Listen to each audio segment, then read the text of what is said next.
Hey kids, what time is it? It's time for Moogle-Go-Round.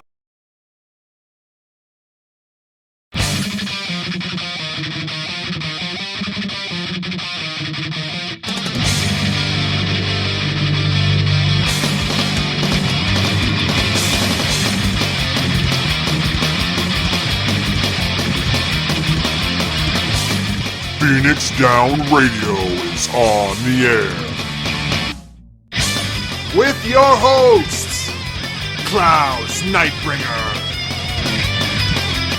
Sarah Timono, Seyo Mayo, and Luna Vox.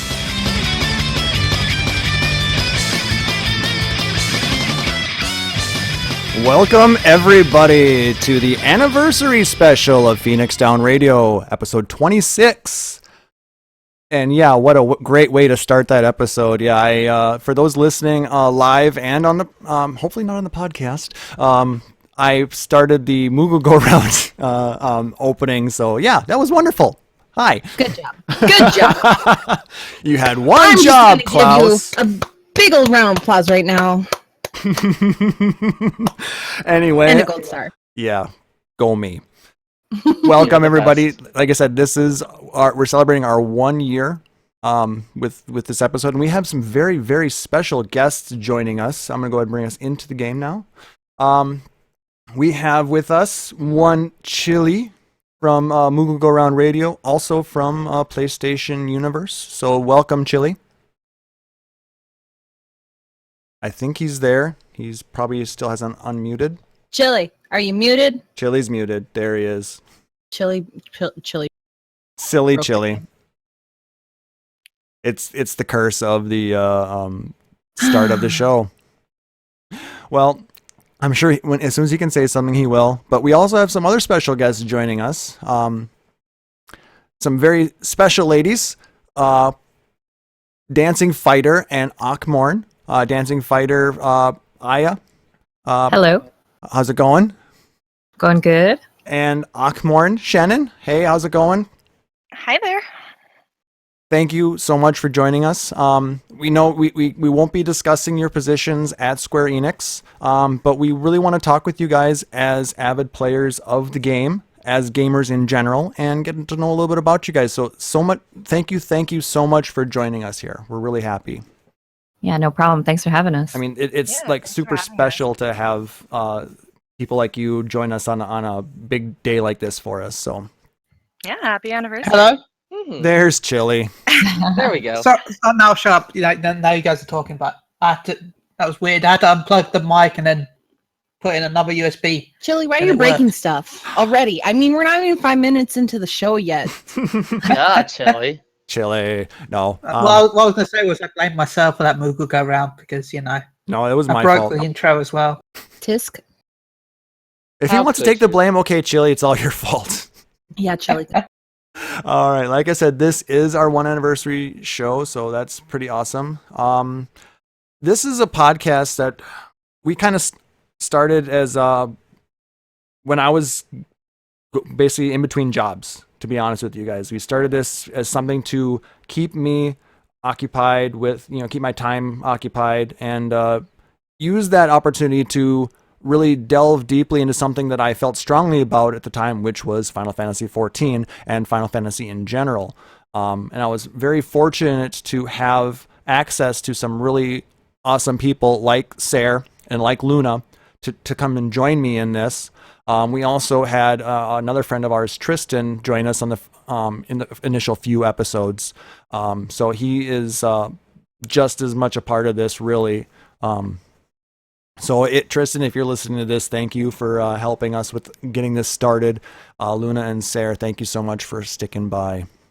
Yeah, thank you for having us on here. This has been awesome and an experience, and I'm so glad that you asked me to be a part of this. So, Klaus, honestly, on behalf of everyone in here, on the chat, listening on the podcast, thank you for getting this started. Oh, thanks. It's been a lot of fun. when I got started with it, like, I really had no idea what I was getting into. It's like, hey, Sarah, do you want to come and talk about lore stuff? Because you like talking about lore stuff. I did it in my free company, my link shells all the time, and Klaus was like, hey, you could do this on a podcast. People would probably like that. Yeah. For some reason, you people like it. I don't know what's wrong with you, but I know I like it. I mean, It's fun. and I mean, I got it before the podcast even. Yeah. The So lore part is my favorite part of the show. like, we have established that I could just keep talking for about 2 hours. I would do it. I would notice somewhere about an hour 30 mark. yeah, if we left him unchecked, that would be true. Our shows would be about There- 3 times longer. There is so much interesting stuff, people. There is, and I'm sure that maybe, if we get the people expressing the interest, we could potentially do some special shows like that moving forward. Yeah. But yeah, no, that's the support from you guys. Just a lot of the, hey, let's have fun with this together. Like, people really have a lot of fun with it. They really get into it. And that kind of energy, it's something that's really fun and exciting, and it makes it all worthwhile. Yep. So thanks for being an awesome audience, everyone. Also, if you guys are watching us live at twitch.tv/Phoenix Down Radio, and you're on the Hyperion server, go ahead and stop down at Ulda. We are actually on the stage for the Rising event. And for those watching this live or watching it on YouTube, you'll see we are actually all wearing original AF for some of our earlier jobs. Dude, Battle of Cartano, originals. Yeah. They wouldn't let me be a scholar. There weren't scholars at Cartano. I don't My care. immersion, Luna. My immersion. Yeah. But my immersion, Don't piss My off the immersion. librarian. Come on, you know this. Don't piss off the RPing god. Oh, yeah, there's something we get to talk about with that coming up soon. So, yes, Technically, there wasn't a bug there, but there was an LZ female, so I think you're okay, Luna. We can hand wave this. but it is one of the original jobs from 1.0, so we can let it slide. She didn't want to do a black mage. This Rising quest has been kind of all about telling the story of the Battle of Cartano with a little bit of hand waving, so it works. Yeah, I mean, it's not like we didn't have a wandering minstrel or a fat cat or a cheerleader. So yeah, dude, the fat cat ending was the best ending. you're not wrong, but it was amazing. And then just one last bit of show news, just a programming reminder, our next episode will be moved back to Sunday because Luna and Nicknar and myself are all going to be attending a New World Intimate Music from Final Fantasy on the 17th. New World. Wrong song. Wrong franchise. Womp womp. Well, let me live my Disney dreams, damn it. They have a game for that. It's Kingdom Hearts. Yep. They have like 20 perfect. games. No one can make sense of the plot. Exactly. Fantastic. Will do. So we're going to be moving the podcast one day back. It'll be at the same time, 6:30 Pacific, 9:30 Eastern. So just on Sunday instead. So you will still get your Phoenix Down Radio fix, but we'll have some music to talk about that day. So I'm actually really looking forward to that. I've been to a couple of their concerts when they had them out in the Los Angeles and San Francisco area, and they are a treat. Especially, you can dress up a little fancy, make it an evening at the symphony type of thing if you want. You don't have to, though. Yeah, it's fun. It looks like it's going to be a really fun time. So I'm looking forward to that. We haven't really had a chance to get like the Distant Worlds in our area. The closest thing it's been to Minnesota is Chicago. It's been there a couple of times, but it hasn't been like Minneapolis or St. Paul. So it's kind of cool that they've got the smaller one that goes around to the smaller venues and gets some of these other places a chance to hear some really good Final Fantasy music in a small, intimate setting like that. There's an appetite for it, and it's really nice that they're going ahead and actually trying to get it out to more people. Nicknar, we had Distant Worlds. I don't recall that. Maybe I just wasn't paying attention at the time, but it must have been a really long time ago because I totally don't remember it. Anyway, because we have some very, very special guests joining us, we're going to change our format up just a bit today. And instead of talking about game news right now, we are going to talk all about our special guests, Aya and Chenin. So you guys get to be the stars of the show for right now. So again, thank you so much. You don't get paid, though.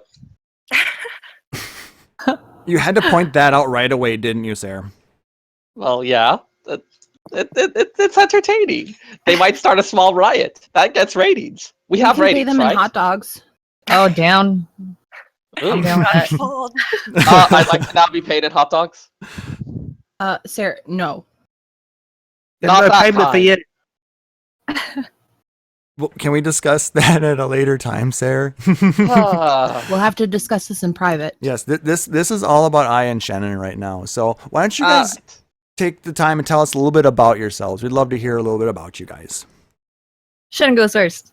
Okay, Chenin. Okay. I had thrown you under the bus there.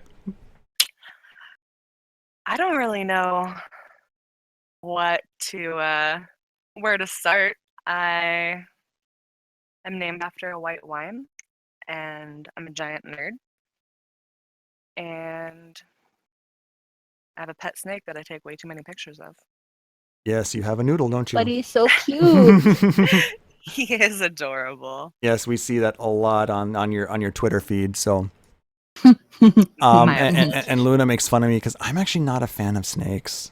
He doesn't like snakes, and it's hilarious to me. I don't like the snakes.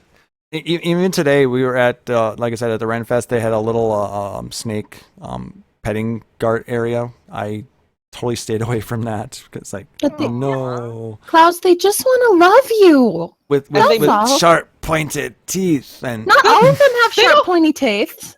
They don't bite much. They actually lick more. Well, I mean, like they do the tongue flickering thing, and they They move They so tone you to death. and they move so cool. Just like watching the muscles ripple. It's rather amazing. Mm-hmm. It really is. Yeah, mine's only tried to bite me once. Can't even break skin. Oh. Oh, was I supposed to go next? My bad. whatever. I believe it is your turn. Okay, all right. I'm Dancing Fighter, or you guys can call me Aya, spelled AYA. It's like Maya without the M in front of it, but regardless, people still like to call me Aya for some reason. But anyways, I'm a caster on Twitch.tv, other than the whole thing. Yeah, and I've been streaming for about almost 3 years now, and I became a partner in about 1.5 years of my casting career, so it's been really cool. And met a lot of awesome people, including the folks here at Phoenix Down Radio. So Yeah, that was a really awesome time. We talked about that the day after, or the next show after we met you, and it was just a good time. It was you and Tactical Pinup at the little Twitch panel that you guys were holding, and just learning that you were a player of Final Fantasy XIV. It just kind of was awesome, you know, to see another Twitch streamer play this game, because I know it's not the most popular game on Twitch. Even though there are a good number of streamers out there, it doesn't get the same kind of hits as WoW still gets, or Hearthstone, or any of the other hero games like Dota, or even freaking what's that game that everyone's playing with the cars and the soccer? Can't remember. Rocket League. Rocket Rocket League. League. I'm That bad game at was rem- amazing. My brain is fried from the sun today. Give me a break. I had too much meat or something. Rocket League is Your amazing. excuse. I Rocket can't League is play it at awesome. all, but Yeah, and League of Legends, like Nick Nar saying in the chat, but all that stuff. When Aya told us that she was a fan of Final Fantasy, I was like, oh my god, we have to talk with this person. We have to get this person on our show. And then Okay, can I kind Yes. of take over here, Klaus? yes, you may. Funny thing is, we went to Anime Detour and we met Aya, and we saw that she played Final Fantasy, and we geeked out over that. We're like, oh my god, we have to talk to her. We have to have her on the show. This is gonna be awesome. And then a week later, you were introduced as a representative of SE, and I'm like, I know her. Yeah, we totally geeked out. I mean, I texted her, oh my god, did you see that? And she's like, yes, I did. I know Oh my we god. text each other pretty much at the same, oh my god.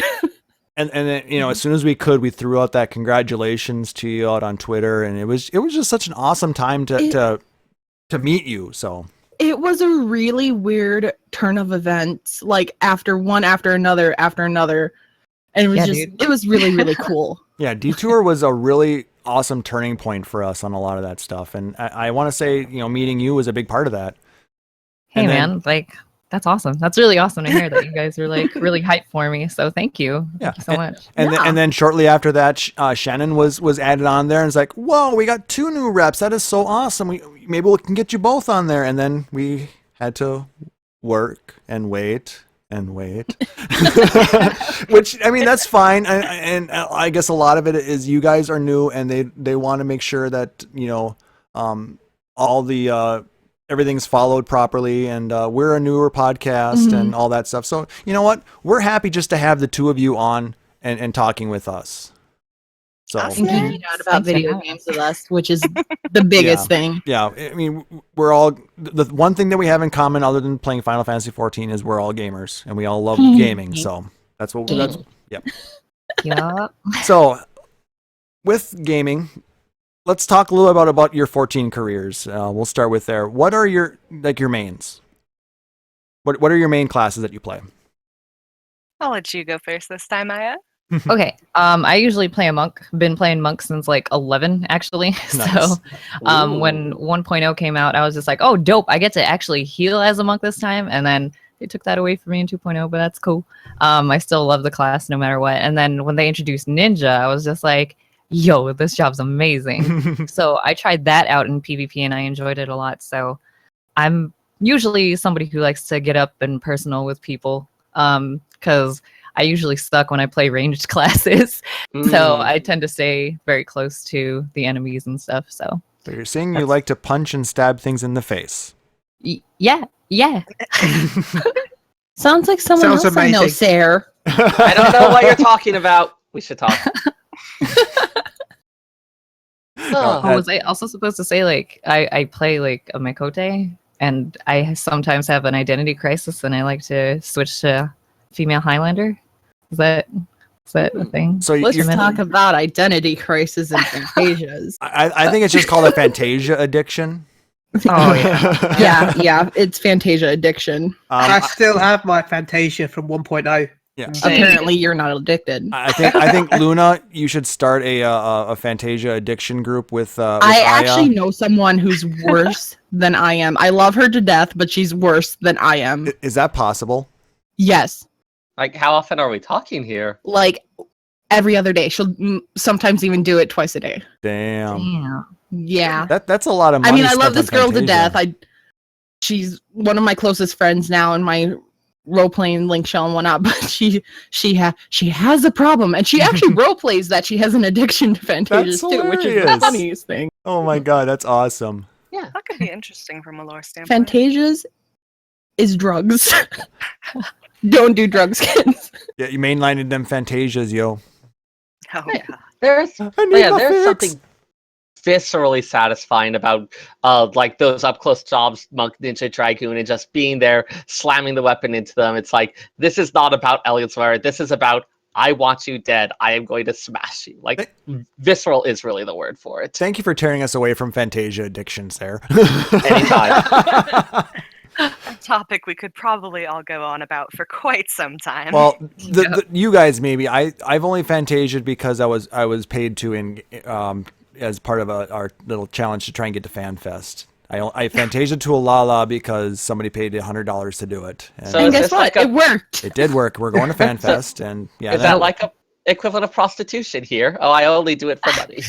Yes. I've never used the Fantasia potion because I'm already a Lalafell, so there's nothing I really need to change You're to. already the master race. Yeah, You're so- good. You're already a potato. What more could you want? The perfect food. That's eggs. No, potato. I will fight you about this. Fight me, Sarah. Fight me. It is eggs. Duels come later, Potatoes. guys. Chenin, Culinarian stool? how about what's your main? I'm actually on the complete opposite side of the spectrum. My main class is Arcanist, specifically Summoner, as well as like dabbling a little bit with my Black Mage. I've always been like super drawn to casting type classes, no matter what game that I'm playing. So ranged magic-based DPS is just my thing. Yeah, we could have never I told by your struggle. Oh, by my Twitter. by your Twitter handle. Yeah, we could have never guessed by at Ockmorn. Mm, Sorry, I didn't mean to interrupt. I like to blow things up. What can I say? Yeah, But yeah, no, like where Sarah and I are talking about how like being up close and personal is their thing. Like I struggle when it comes to trying to level melee jobs, no matter what kind of game it is. That up close and personal is not what I'm used to. I hear you. But I mean, I like, hear ya. ranged has its nice stuff too, like having sort of that commanding look of the battlefield, being able to keep that larger awareness. Plus, Mhm. there is something kind of fun about it. I generally prefer peppering them with arrows rather than spells, but Yep. I'm with Sarah on that one. Like I said, that's why I main Bard. But like I said, having the distance and just seeing it all is kind of fun. I'm Definitely. actually kind of curious. Like, it's Sorry. it's easy to tell a little bit about like the things that you're into. I mean, like as Klaus was even pointing out, Akmorn and Dancing Fighter. Those kind of suggest the types of stuff you like. I'd be more curious about what you struggle with. Like, what do you find difficult or just not fun? Good question. For me, honestly, I like moving around a lot. So I guess just the whole like having positions, because I guess to go more specific into stuff, I used to play a thief in 14, I mean in 11, as well as a monk. So I really enjoyed the mobility that thief provided. So like when I saw that monk had a lot of positional things I had to deal with it, I was just like, all right, cool, great, this is fine, this is great. So yeah, I think it's just I think for casting, I can't stand still. Like I need to keep moving. You know what I Can mean? confirm she Yeah. can't stand still IRL either. Yeah, dude.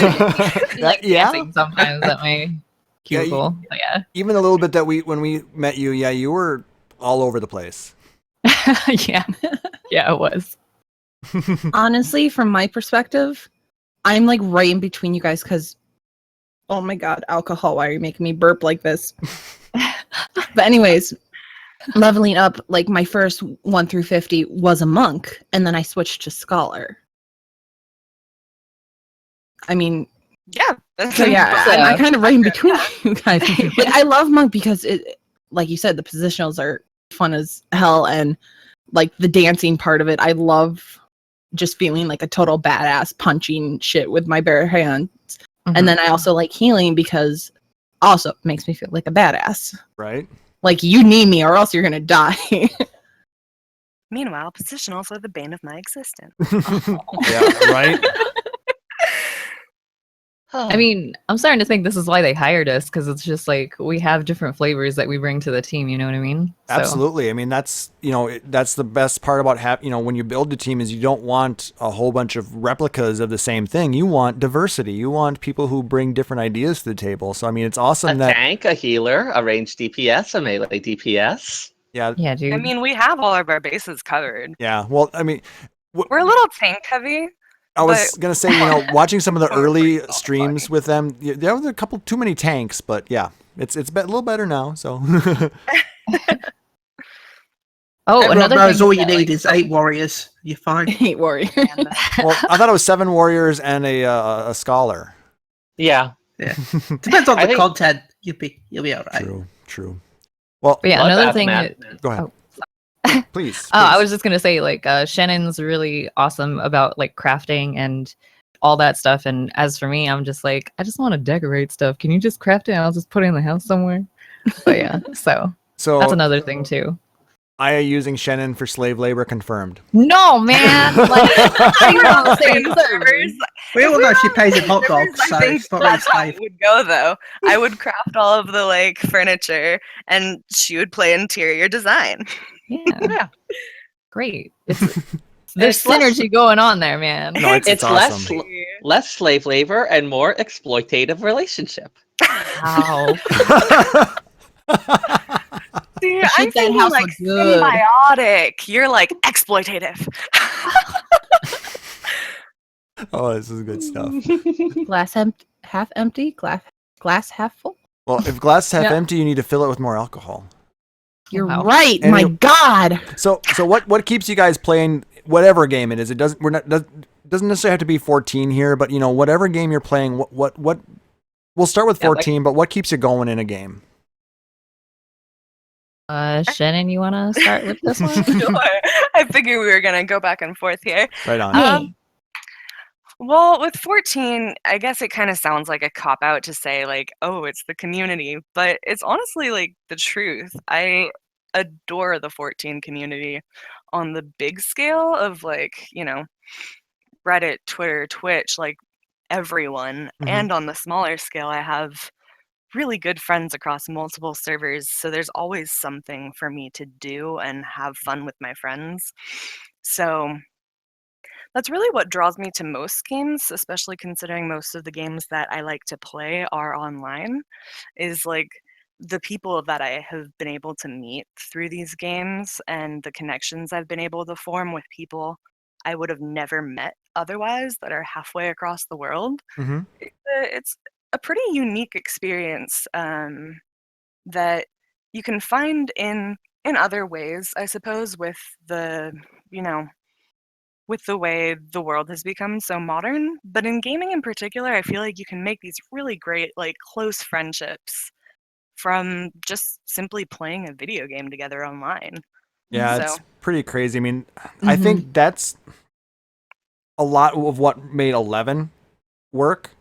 With all that game's flaws, the fact that that community was so close and tight knit, that's what kept people going. Yeah, if you wanted to level up a character, you had to grind the hell out of it to get the job, to level a job up. But if you had a good group of people that you were working with, it made it fun because you would, chat with each other in your link shells, or occasionally maybe you jump into TeamSpeak or Mumble or something like that. So yeah, the community, I will definitely agree with that, is a huge thing that keeps people engaged in these games. Yeah. I'll throw in, I was just talking with a friend of mine a little earlier this week. He was a bit upset about the fact that he drifted apart from a lot of the people he'd known in high school and college. And we were talking about what was going on with that. And one of the things that came up was yes, you remember these people, you like them, all that. But if you're not making the time to spend time with them, it ends up drifting apart.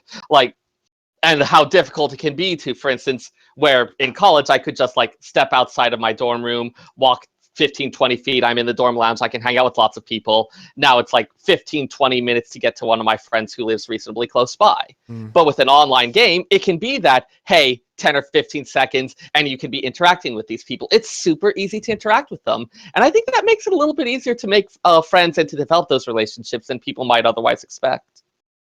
definitely agree. How about you, Aya? For me, despite my current track record with how things are going for some extreme trials and all that stuff for my free company, I really do enjoy challenges about games and stuff. Whenever they present something new in 14, it's always amazing to just try and see just how crazy it can get.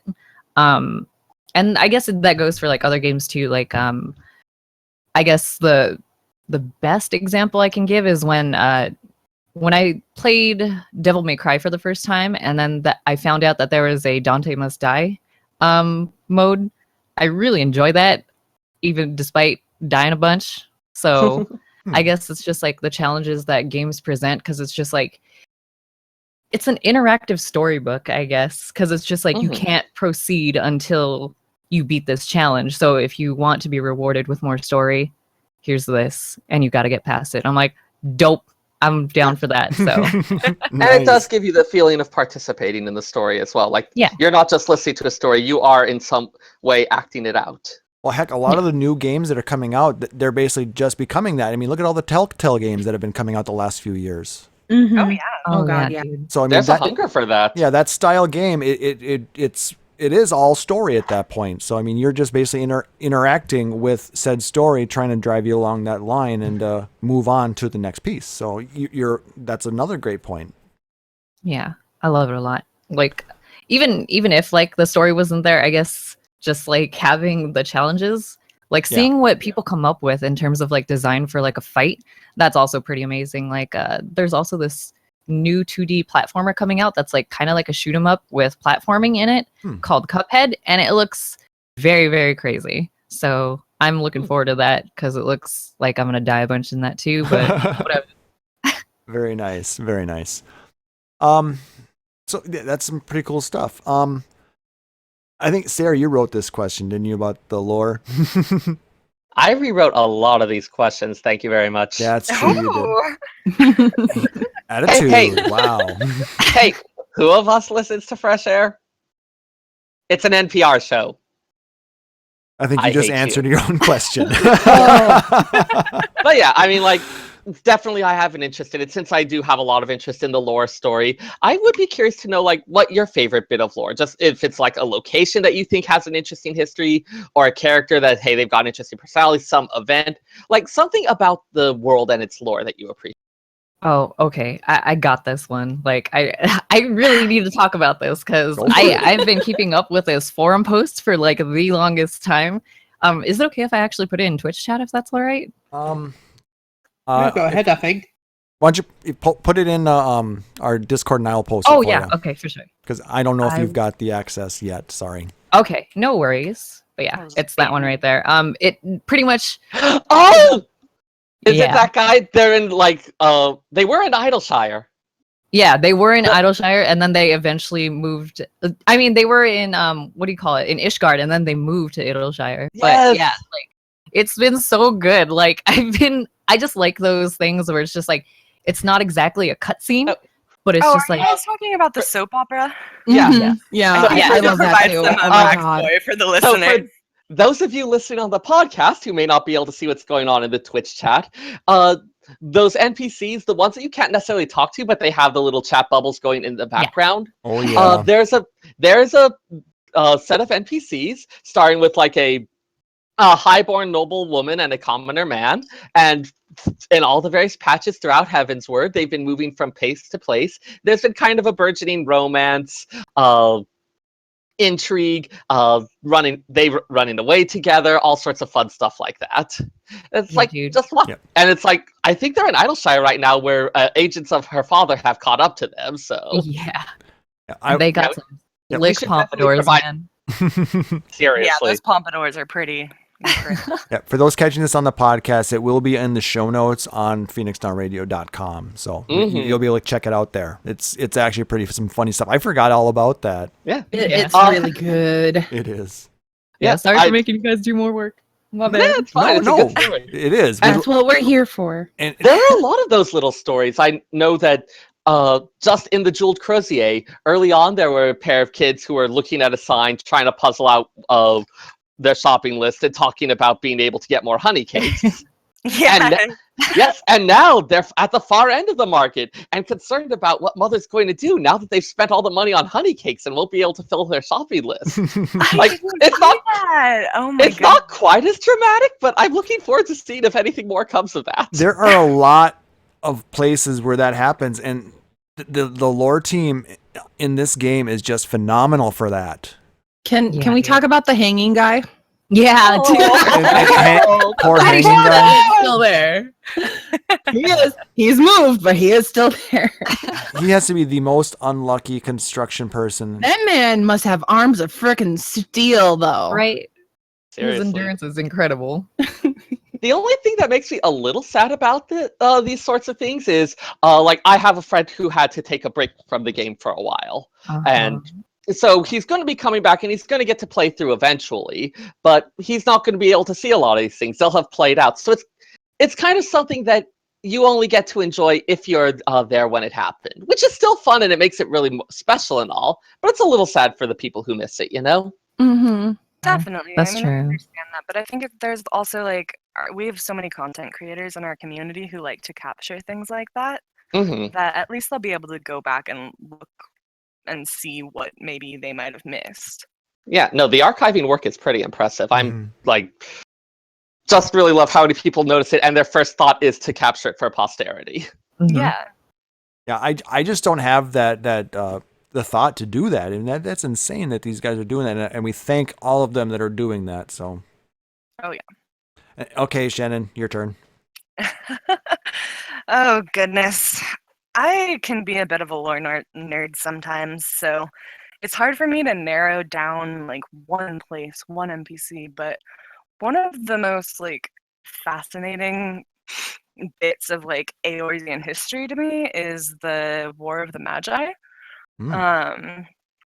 I would love to know like more specific details of what happened between Locke and Nim and Amdapor, like, and the tidbits that we get from quests, like when you're in Nim and you're doing like story quests or with like the recent addition of Void Arc and talking about like the Maki behavior, I'm just like, I like to sit there and just theorize sometimes about, had the sixth Umbral era not consumed them all, like what would have become of those three Yeah. warring magi's? Like, I mean, like, oh, we got to see a little bit of a preview of it. If you've done Weeping City, when you get sucked inside of Ozma, when you're inside that weird otherworldly thing, that architecture, that landscape, that is very definitely Nimian. So at least some of yeah. the civilization was getting swallowed up. Yeah, no, which is another part that I just find to be fascinating is like, okay, Mhm. like this is what happens when a bunch of magic users go to war. Yeah. Freaking cities get swallowed. And I really love that they're doing the show, not tell. That you don't have some NPC necessarily just spouting all this, but that there are those touches where it's like, hey, if you look, you notice these are the same kind of buildings. They're showing it and letting you put the pieces together. Which I really enjoy, though at the same time, if somebody wanted to write a book about the War of the Magi, I would read that in a heartbeat. Seriously. But I Well, like I'd that. be shocked if there wasn't a load of it in the lore book when it comes out. Yeah, we'll definitely see what's all in that, because that's coming pretty soon. So I Mhm. can't wait. I actually, Yeah. once that pre-order is up, I'm definitely getting in on that. Yeah. I think some preview images went up recently, and I strained my eyes trying to read every little bit of text off of them. Yeah, they showed Yeah. a preview page in the 14-hour stream, so that was actually some pretty cool stuff. Looks like it's gonna be a really nice book. Use higher Oh. definition cameras next time, guys, please. Enhance. It turns out there's not a button for that. I know. TV's been lying to us. Yep. Seriously. So, as far as content goes in the game, what's your favorite little bit of content when you play? Let's start with 14, and like I said, and we can go into any game that you play. So, Yeah. Like dungeons, raids, primals, if there's a quest or Feast Daily that you like, fates, what sorts of things? Oh man, this question just became so much more open-ended. well, I mean, we it want does- to. Maybe not your favorite one, but at least one that's memorable to you, one that sticks in your mind or just comes to mind. I always Oh, have trouble certainly. choosing my favorite of something too. When it comes down to like what kind of content do I like, for the most part, I've been a really heavy PvE person where I really like to do difficult dungeons, trials, raiding. But actually, more recently, I've been getting much more into the PvP aspect of games. But okay. when it comes to like favorite instances, especially in 14, I would have to say that Ravana Extreme will always hold a very special place in my heart because from the minute I played that mode of that trial, I was just absolutely in love with the appearance and the behavior of the boss and the song. Like, Sarah still sings it. love Red, blue, like with the red. Unbending Steel is like the coolest waltz I've ever heard in my life. And you've got this angry sword wielding beetle singing in a deep guttural voice about how he's gonna annihilate the entire world. Like how do you go wrong with something like that? I especially like the whole idea of like the skilled fighters being kind of like practically doing a ballet through the field. Mm-hmm. Like they're moving with the like fine movements of a dancer, and it's really evocative of that. You can imagine like those swords just sweeping through. It's not like hacking. It's not gross. It's not like the real. It is this elegant cutting down of lives. It really Yeah, is Really just a evocative. beautiful Take a fight. close look at how he moves. I think we covered it in one of the episodes of Duty Commenced Out and how the motion of that fight is designed. It's very much like dance-like in the way that he fights, and it's just like, holy crap, Yeah, this is cool. It is probably a lot of people's favorite, and it's a really well done primal. Certainly. Mm-hmm. Very memorable. Definitely. Aya, how about So you? what you're saying is like y'all are a bunch of dancing and fighting. No, I was kidding. Okay. No, we're but, getting murdered by one. Been nice knowing you guys. Been a great year. But yeah, honestly, for me, primals, like it doesn't matter what mode I'm playing. It's just being able to see their aesthetics and all that stuff. Like when you get to that half point where you know like things are about to go down, I always love what they do for each one. Like each one is like not different. I mean, the aesthetics are different, is what I'm trying to say. Mhm. So like, but I'm not being biased at all when I say this, but I really like Shiva's a lot because the transition from like such a serene and like calm sounding like tune to like heart racing, like Yeah. complete Yeah, ice field. I love her so much. It's kind of getting this glimpse behind her mask. Yeah. Shiva's I really- probably one of my favorite Primal Flesh, to be honest. Hell yeah. I don't know about you guys, but I'm really looking forward to Sophie. Oh, definitely. dude, yeah. Oh, my Yeah. God. Yep. That's. I really wonder what direction they're going to take that in. Yeah. I'm definitely looking forward to the next Are stage. are we looking forward to another Bay? I hope so. Oh, All I know dear. is my in-game wife is called Sophie, so it's going to be kind of weird. Please look forward to it. The confusion of the waifus. But yeah. Next expansion confirmed? Anyway, moving on. Not confirmed. Now, Oh. Shannon, you recently revealed on your Twitter account you Oh, play God. 4 MMOs. Because a little bit of background, if you guys aren't following at Ockmorn on Twitter, first of all, go do it. Because she's awesome. No, first off, why not? Yeah, exactly. Second of all, go do it. Third, somebody basically had asked her, to pick between WoW and 14, and what was your beautiful response to that? It wasn't necessarily that they were asking me to pick so much as they were implying that you can't enjoy both. Which How is dare why you I enjoy was, two different types of games? which is why I got a little sassy in my response, but I was basically like, bruh, I play 4 different MMOs. Like, you can enjoy more than one. Yeah. But get on my level, bro. Pretty It's much. like saying that you have to pick between Star Wars and Star Trek. They fill totally different niches. But Exactly. I saw that tweet and I just laughed my ass off. So what other MMOs do you play then? Let's see. So my 4 are Final Fantasy, a total scrubbin'. Guild Wars 2, which I play very sporadically. Mm-hmm. It's like I will map and explore and work on story quests for a couple hours one night, and then like I won't pick it up again for a couple weeks. And then naturally Final Fantasy 14. Right now, crafting is my end game in 14. I'm a fully maxed out crafter, stupidly melded, ready for 3.4 to make my Ooh. small fortune. What were your specializations? I am a weaver, an alchemist, and a carpenter. Hmm. So I'm making all of those luminous fibers and just, oh goodness, I have so much Nice. stuff to Plus craft. pots, right? Yep, pots and weapons and oh my goodness. Like almost all of my crafting characters? No, it's not characters, sorry. All of my crafters have like the top level gear that they can have right now Okay. because I have a bit of an addiction to crafting.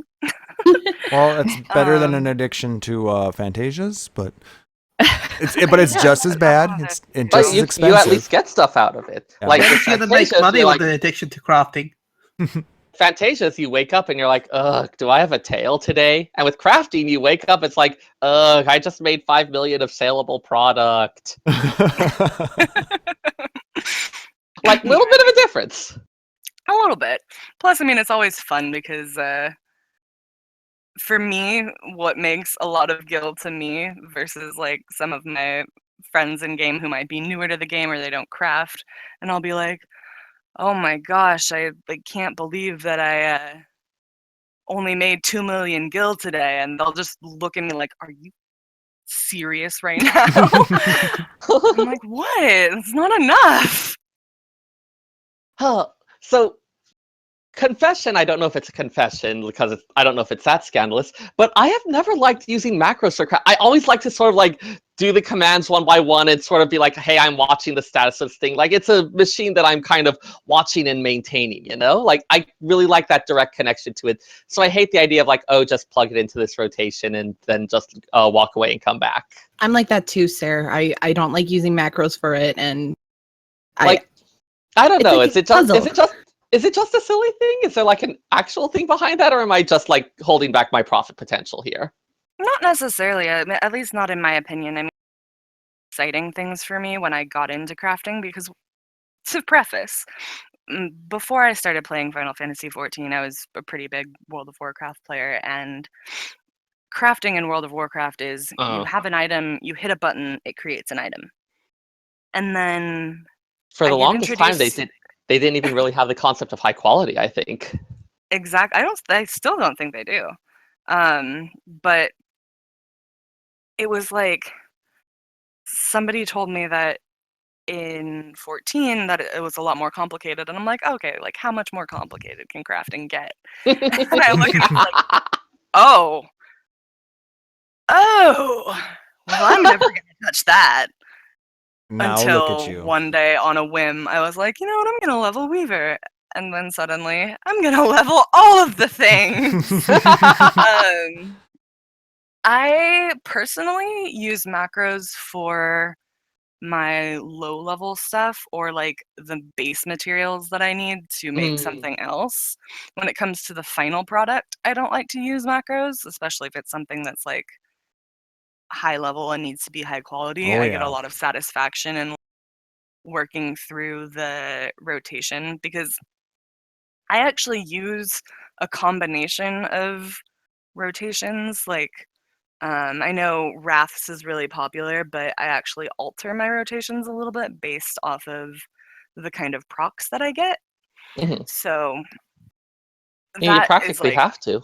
yeah, you borderline have to, but I know plenty of people who still have their like 3 and 4 star crafts fairly macroed. Like, they have a couple like places in between where they can make 1 or 2 split-second decisions, but I know a lot of people who haven't macroed all the way through, and I'm like, it's much more satisfying once you get that final product and you know it was a product of your anxiety and decisions. Yeah, and when you're talking about some of that 3 and 4 star stuff, those split-second decisions, when you're thinking, okay, do I need to turn that good into some more extra CP, or do I just continue through the rotation? That could actually end up turning a potential high quality into an NQ, and then you lose a lot of potential money on that one.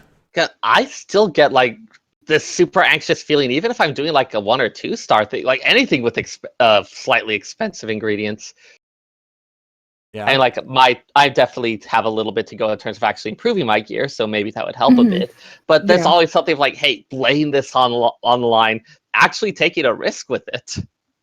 Definitely. Yep, I was actually making some copies of the Imagination Equestrian roll the other day for some friends, and I noticed that shit, that bar's barely moving. Yeah, so some of the higher level orchestrion rolls, it's like, oh wait, dang, oh god. Why is that not moving? I have to actually try now. Exactly. So like I had to dig through like Reddit and talk to people. I'm like, how can I do this? And I eventually learned that there is a way to do it that makes it far more simple. But that moment of, oh shit, I'm not going to be able to do this. Piece by piece is a big thing for a lot of those. Oh god, that moment of, oh shit, I'm not going to be able to do this. When you've like laid out all the stuff, you've made the plan for the thing you're going to do, and then you start on, and that moment of, crap, I messed up. And you don't have reclaim, and you're like, even if you have reclaim, like there's still a chance you're going to lose it. Yeah, but you know what I'm saying. See, I'm like one of those like YOLO crafters. I don't use reclaim.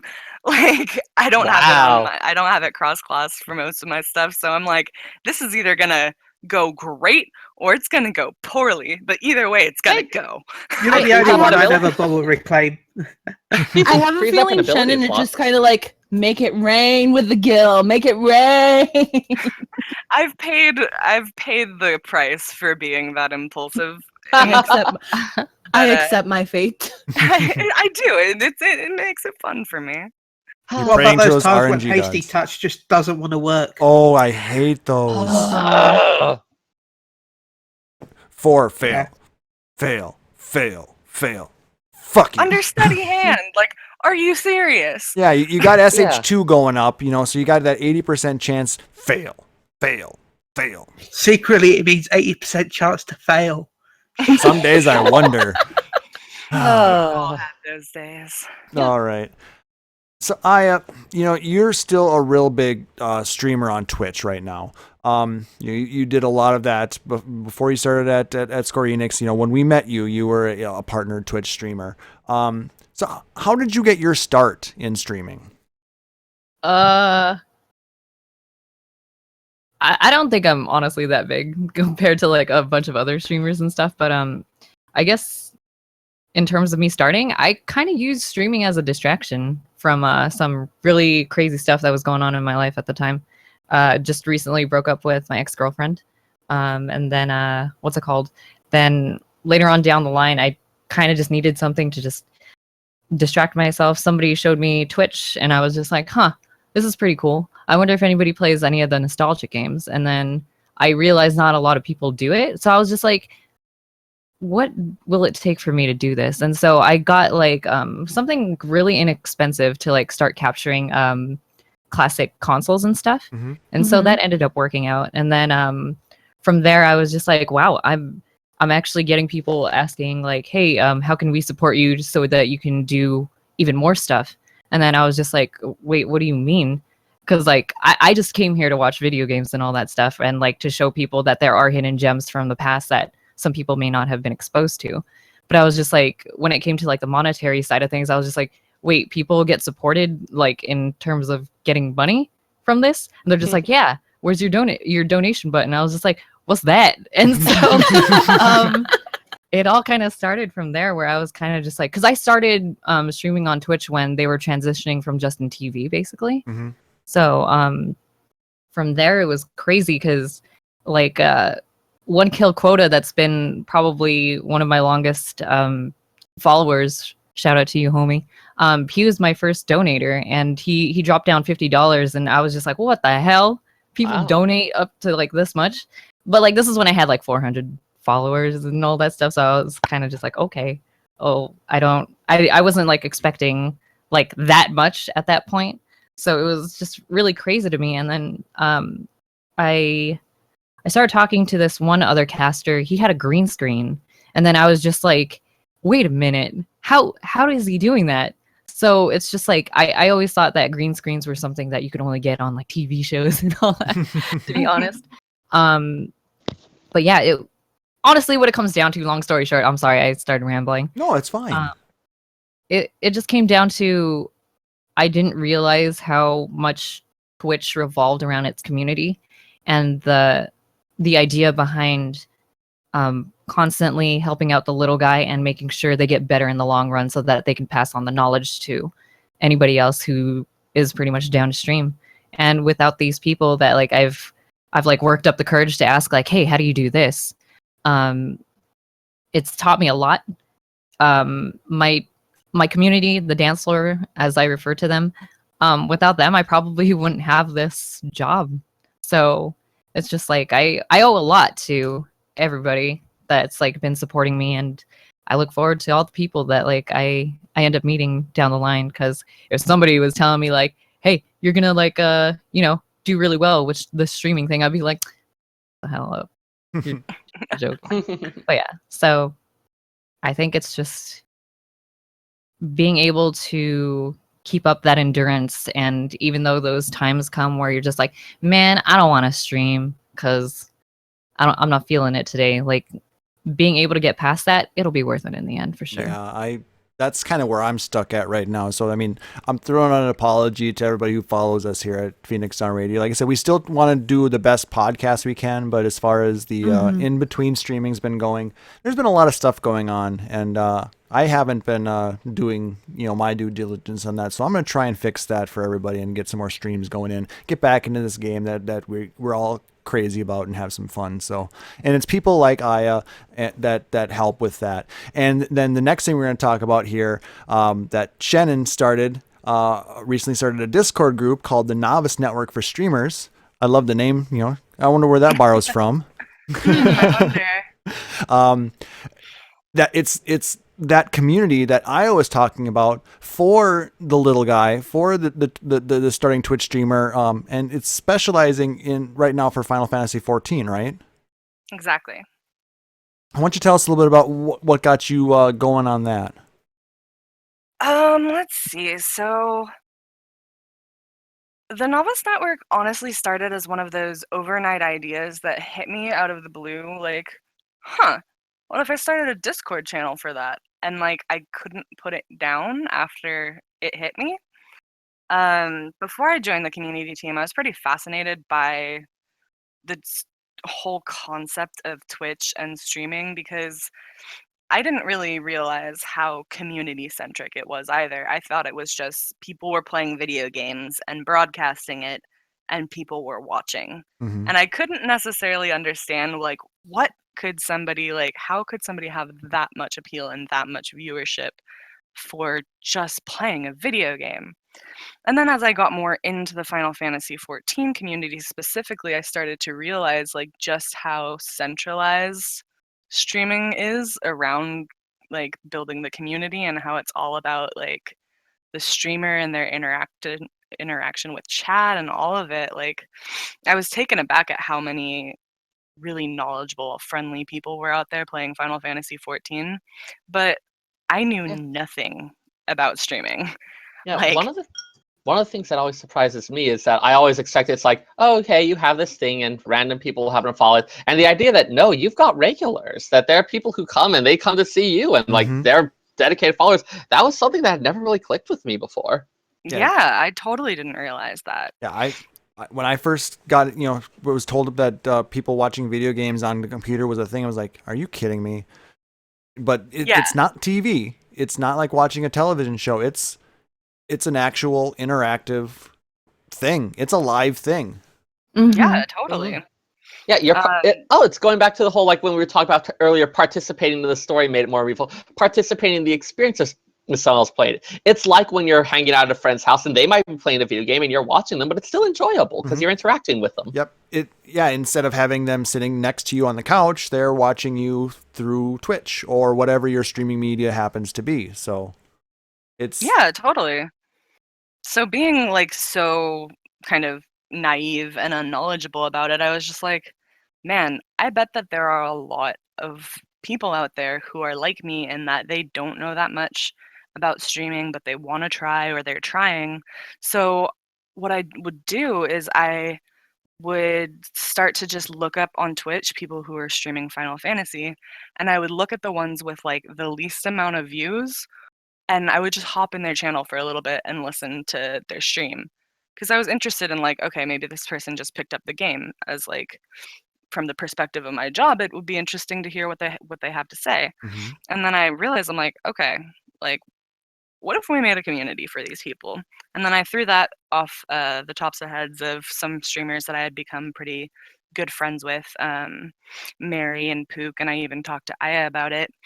And they all thought that it was a really good idea. And so I pulled the trigger and I made the Discord community and started inviting people and had so many people hop in and want to help and want to be mentors. And I had Raffleder do my awesome icons for it. It grew, like it blew up overnight. Yeah, it was pretty crazy. We're lucky we found it. We saw Fusion posted it out on the Final Fantasy 14 subreddit, and it was such a cool thing. And I'm sure a lot of people like me, saw it that way. And when we went in there, I was like, you know what, this would be an awesome way to maybe we'd be able to pick up some some tips and pointers on something like that. And then we were just like, we're gonna learn so much. And then for some reason, the people in charge of that community made us mentors. What were you thinking? What the fuck? No. Oh, I don't know. I actually, we did laugh at that, but no, it's a really cool thing that you're doing, and how's that really going? So far, it's been good. Unfortunately, for the past few weeks, we've been super busy. I've had a lot going on with real life, work life, everything life, and it's kind of been a community that's sustaining itself right now. Yeah, there's a lot Where of good people in there. mentors hop in and help out, novices come in and they chit chat. Um, and I would love to put more effort into the project to kind of continue to make it grow and see what else we can do with it. But I think that's gonna probably have to wait until after October. Understandable. There's this thing coming up. This little event that This you guys little have probably a little bit of work to do on. No big deal Tiny or little thing. anything, It's just a side project you're working on, right? Clearly. In this, Not even important enough to mention. in a tiny little town in Nevada. In the desert, in the middle of the in the desert. middle of the desert, for In the crying out middle loud. of the desert. Nobody can be there. But no, you'll have to send us. Do you have like an actual like permalink that we can send to people if they're interested in taking a look at what the Novice Network is about? Like, I'm sure that I a few of the do. so we'll have to we'll get that out to people. So if they want to take a look at the Novice Network on Discord, you can go ahead and see what it's like. If you want to learn how to stream, maybe you are a streamer and you have some things to share. By all means, this is a great way to do it. Like I said, Luna and I are there. Joe Never Fails is there, and there's just a number of really we've good got streamers. Very Mary and Pook and Sly and Sophie and all sorts of people who just really know what they're doing. I mean, Aya and myself are the admins and moderators. Like, it's a great community. It really is. Maybe I should try and get to stream Final Fantasy 14 sometime. Yeah, I mean, Yeah, like I you said, should. you got the share button or the share function with the PS4, and you can link that up to Twitch. So, by all means. But yeah, also one thing I would also really like to add is never be afraid to ask questions. Like Oh. if somebody hasn't found it out yet, somebody will find it out eventually. Mm-hmm. And just being there and like constantly talking to the community, letting people know like what you're currently working on and stuff. The fact that we are all I don't know what was going on, but with the fact that we have a bunch of people that are down to help each other out and share these ideas and stuff, we Mhm. can all pretty much help each other grow. Yeah. Like, I love this idea. Ever since like Chenin pitched it, I was just like, hell yeah, please let me help, all that stuff. So yeah, don't be And scared, obviously, she please. knows what she's talking about and has helped me so much. No, it's really super awesome. So thank you for getting that started. Like I said, we're going to try and get more into that as well. But like I said, it's a great community, great bunch of people, and it's a great way to support the Final Fantasy 14 streaming community. Hell yeah. Let's take over Twitch, guys. Yeah, We can let's do Yay. let's get that channel partnered with Discord too. Oh yes, that. please. Yes, please. The more people we can get in there, the bigger we can make that channel. The more important it's going to be, and it's going to be we can be a featured channel there. So it's awesome stuff. Yeah. Yeah. Certainly. I remember the day when they mistakenly sent that. Yeah, it was rough, Yeah, but that was kind of it sad. happened. It was like they just kind of kicked your puppy, and Oh, no. it was a bad day. So Honestly, it was like I was just bummed because I was super stoked to like tell the community that they had gotten it because it's like I mean, I created the channel, but it's not about me. mhm. It's about the community, and I wanted like them to have the perks. But it happens. We'll get there. We'll get it there. Administrative mistakes. All right. So, like I said, we've been talking a lot about 14. So, and we've mentioned a little bit on some of the other games that you guys play. So let's talk a little bit more. Let's bring it back into Final Fantasy. And aside from 11 and 14, what's your favorite Final Fantasy game? Is it my turn or is it your turn, Shannon? You go. Whoever. Me? Okay. For me, from the main titles, I like 10 a lot. So you guys can imagine how ecstatic I was about the 10 items that are coming in. Yeah, and I also can't really wait for like. the Meg Ryan outfit. I mean, Titus. I'm a 10 baby too, so Yeah, because 10 is the one that I actually started playing Final Fantasy with. That's the one I started with. And also the GameCube Crystal Chronicles is a really, really big favorite of mine because it brought a lot of my friends together, and our now rest in peace Game Boy Advances with that cable link thing. But yeah, I really like this a lot. I remember playing that in college. Trying to put together spell combos was really exciting. Yeah, dude, I like that a lot. Like that was amazing. That's probably the only game where I like playing a caster like focus. So it's pretty great. Mm-hmm. All right, Shen, I think you're up now. Oh man, it's hard for me to pick because here's the thing when it comes to the Final Fantasy games is I didn't get to play them like in their entirety until I started college. Because I grew up in a fairly conservative household where my family was kind of like, girls shouldn't be into playing video games. Like, you should be doing more girly things. So I never had a console until I moved out. You must prepare yourself for your future husband. It wasn't quite that extreme. Okay, that's good at but least. And at this point in my life, given the fact that this is the industry that I'm working in, they've become much more supportive. Well, that's But good. back That's then, they didn't get like when your kid asks for like a Nintendo or a GameCube, and they're just like, no.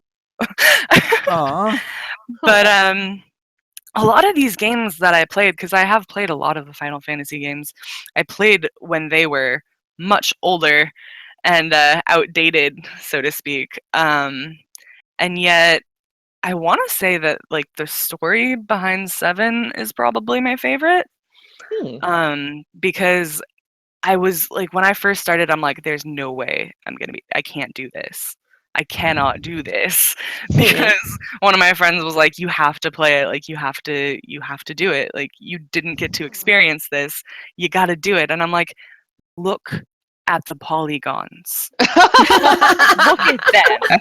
Like, are you serious right now? You want me to play this game? You're not wrong. And like, that was the first instance where I kind of got to discover the magic of Final Fantasy because I found as like this friend like pushed me into like doing this, and I'm just like, I don't want to. And then suddenly out of the blue, I was like, I have to keep going. Like I got hooked somehow, and I was like, suddenly I was able to like immerse myself, even though this game was like, so many years old. I got into it, and I was just like, okay. That story, All right? That's exactly. But no, I agree with you. 7 is the original version is probably one of the versions that just did not keep up as far as it's ugly. It's bad. Sprites age really well, but sprites age, polygons not so much. I mean, sprites are forever. Polygons, hell no. Even 8. Exactly. That's the thing is like sprites. Even like nowadays, people are all about sprites. Like it's becoming cool again to have those 8-bit. And they can be remarkably expressive. Yeah, look at Record Keeper. Certainly, but like, oh man, that hair. Oh, so related question I had wanted to ask. Not necessarily your favorite game, but given that Final Fantasy XIV, there's a lot of they bring back elements from previous Final Fantasies. Sometimes they tweak with them, mess with them a bit. What element from a previous Final Fantasy would you most want to see in 14? That's a hard question, man. Oh man, because there's so many options. Like when you talk about the Final Fantasy universe, like it's huge. I mean, it's not just the numbered games either. Yeah. I mean, we've gotten a lot of gear sets that have, they have like Tactics Ogre flavor and, other side versions of games. So, I mean, Or maybe you could play Blitzball. God, we've heard that so many times. Yeah, about I hot figured, cold. Though we might be delving into some dangerous territory here. If you guys can't answer, we understand. So no, more just like what you would find interesting or cool. Honestly, like I'm surprised I haven't thought of this before. Like, what would I want to bring in from the Final Fantasy universe? That's really hard. Honestly, for me, glamour is always like true endgame. So I just want to see more Final Fantasy outfits, man. Like from other titles and stuff. That's just me though. Mhm. Like I can take up like 3 hours just figuring out an outfit and stuff. So I mean, mine's kinda boring. We've Sorry. already gotten outfits from a lot of the main characters, so there's no reason they couldn't keep giving us, like, say, a Squall's jacket, or, well, let's see, we've got Cloud. Do we have Sephiroth's outfit? I don't think so. no, we don't have Sephiroth. No. They've just been sending us heroes at this point. Mhm. This is true. Let us be the bad guys, damn it. I just thought I know the minigame that everyone truly really wants in 14 that everyone wants instantly. You mean besides Verminion? Yeah, of course, apart from Oh, they want. God, they why want are to we going bring- on about Verminion again? They should bring back that Moogle minigame from the Golden Source where you had to feed him to make him Mog fly. House! Mog Oh my House. god, Mog House. Best use of 30 GP ever. I'm actually so on board for that. Oh. Good memories. I mean, that's one nice thing about having a amusement park MMO like 14. We can bring in a lot of that, and really just enjoy, the game and where it's come from. Yeah. And I mean, also something where they don't necessarily have to bring it in wholesale. Like Final Fantasy VI had the floating continent, had a lot of the and they've been bringing in aspects of that in Heaven's Word, but with their own twist on it. Mm-hmm. So it's kind of an echo of it, but they can still be original with it. It doesn't have to be a direct port. Yeah, I think the way that I described it to a friend, because I have recruited far too many people into Eorzea, Nice. acceptable. But one of my friends was like, well, I really didn't play many games in the Final Fantasy franchise. Like, am I going to get 14? Like, am I really going to enjoy it? And the way I put it was like, honestly, in many ways, Final Fantasy 14 can play like a love letter to the Final Fantasy franchise, where it's like you see so many references come about that aren't direct. They're very like kind of weaved together in a way that makes it specifically, Eorzea. Mhm. But you can enjoy it whether you're a Final Fantasy or you've never touched a game in your life. If you're a Final Fantasy fan, you're going to get all of these like adorable Easter eggs and awesome references that make it a little bit sweeter. But even without that, it's fantastic. Definitely, yeah. It's a game. It's its own game. But like I said, it really, if you understand the references, it adds a tiny little, additional flavor to it. But you can still enjoy it as it is. Definitely. All right, yeah. It might be a little tough question, but maybe it's some food for thought. Yeah, Definitely sure. something to think about. If you ever come up with an interesting answer to that, I would love to hear what you have to say. Certainly. Yeah, and I mean anybody who's listening to the podcast or watching us live here at Twitch, you can always email it to us, podcast@phoenixstarradio.com. We'd love to hear from everybody. So. LeBlanc massage mini game from Final Fantasy X too. Oh God. Only if LeBlanc is now a Lalafell. And it got creepy. And we're moving on here. Moving I on. want her to be. I want her to be female creepier. It was hamster. already kind of creepy. All right. Let's move on from you guys as gamers to your lives outside of gaming. Actual Aya and Chenin. Not your avatars, not the games that you're playing, but you guys. Klaus, what is this? I don't know what this part is. I'm confused. What's Chille, real life? A life Or is this just outside fantasy? of Chille, games. you know how sometimes when people stop moving and don't talk for a while, you think that like their souls have stopped inhabiting their bodies? I Go thought that was to the pause another menu. world where they do stuff. I thought that was when they just like log out. Yeah. Okay, They actually go somewhere when they do that. Yeah. Guys, this is why I roleplay, so I don't have to deal with real life, damn it.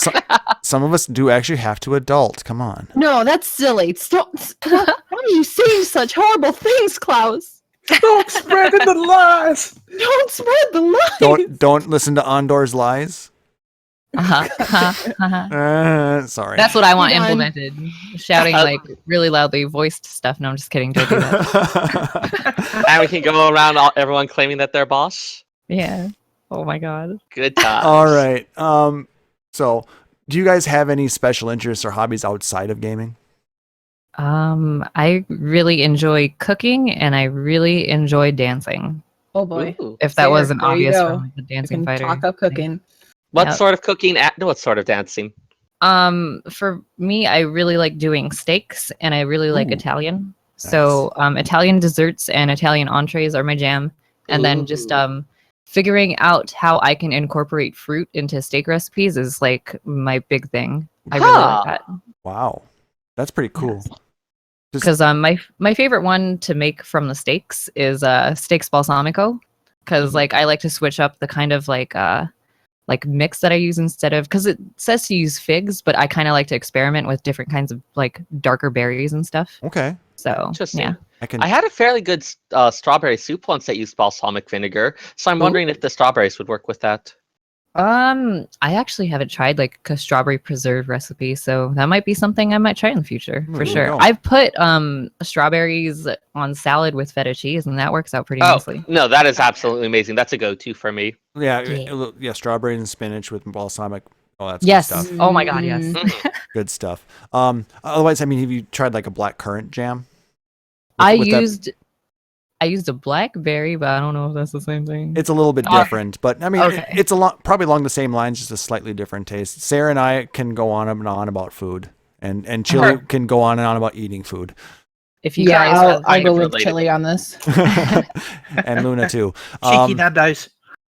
oh yeah, and Except then, someone still hasn't had mac and cheese. Yeah, wait, what? Chille. I know. What? Can you believe that Chille has never had macaroni and cheese? It's cool. He's coming to Fan Fest, right? Hook him We're- up. yeah. Too bad Burger King doesn't still have those mac and Cheetos. Oh, dude. Don't get her started. I like She wrote wrote an me essay to Chenin via a Twitter. beautiful, beautiful novel about her first experience with a mac and Cheeto. Oh dear. 20 Oh, tweets God. long or something like that. Oh, Yeah, it was my. wonderful. Oh, those were awesome though. I missed some already, but anyway. I Now we don't get think the that should be some- Whopperito. I don't think that should be someone's introduction to mac and cheese. No, it's true. It Yeah. should be a good one, but and it doesn't necessarily even have to be a like our first introduction was mainly craft, right? Sure. Blue Yeah. box blues when you Yeah. got your Yeah. mac and cheese. But yeah, you got to answer me this though, Aya. Can you make a cannoli? No. Oh. Oh, God. you, I usually like doing things that have lots of layers of cheese. For the Cheese is Italian amazing. okay. I can do. I'm I gonna had go to ahead ask and, though, 'cause I've always wanted to have a really, really good cannoli. I was gonna Oh. get one at Renfest today, but they were out. I So was sad. what I'm hearing here is that you have volunteered to bring me a mushroom lasagna at FanFest. I had to try. The silence. Now I'm gonna like take over this whole like interview thing. Aya, have you ever danced while cooking? Yeah. Hmm. I like to dance to such artists such as NSYNC, Justin Timberlake from NSYNC, Janet Jackson, Michael Jackson tracks. When I am pouring cheese, I don't stop till I get enough. You know what I mean?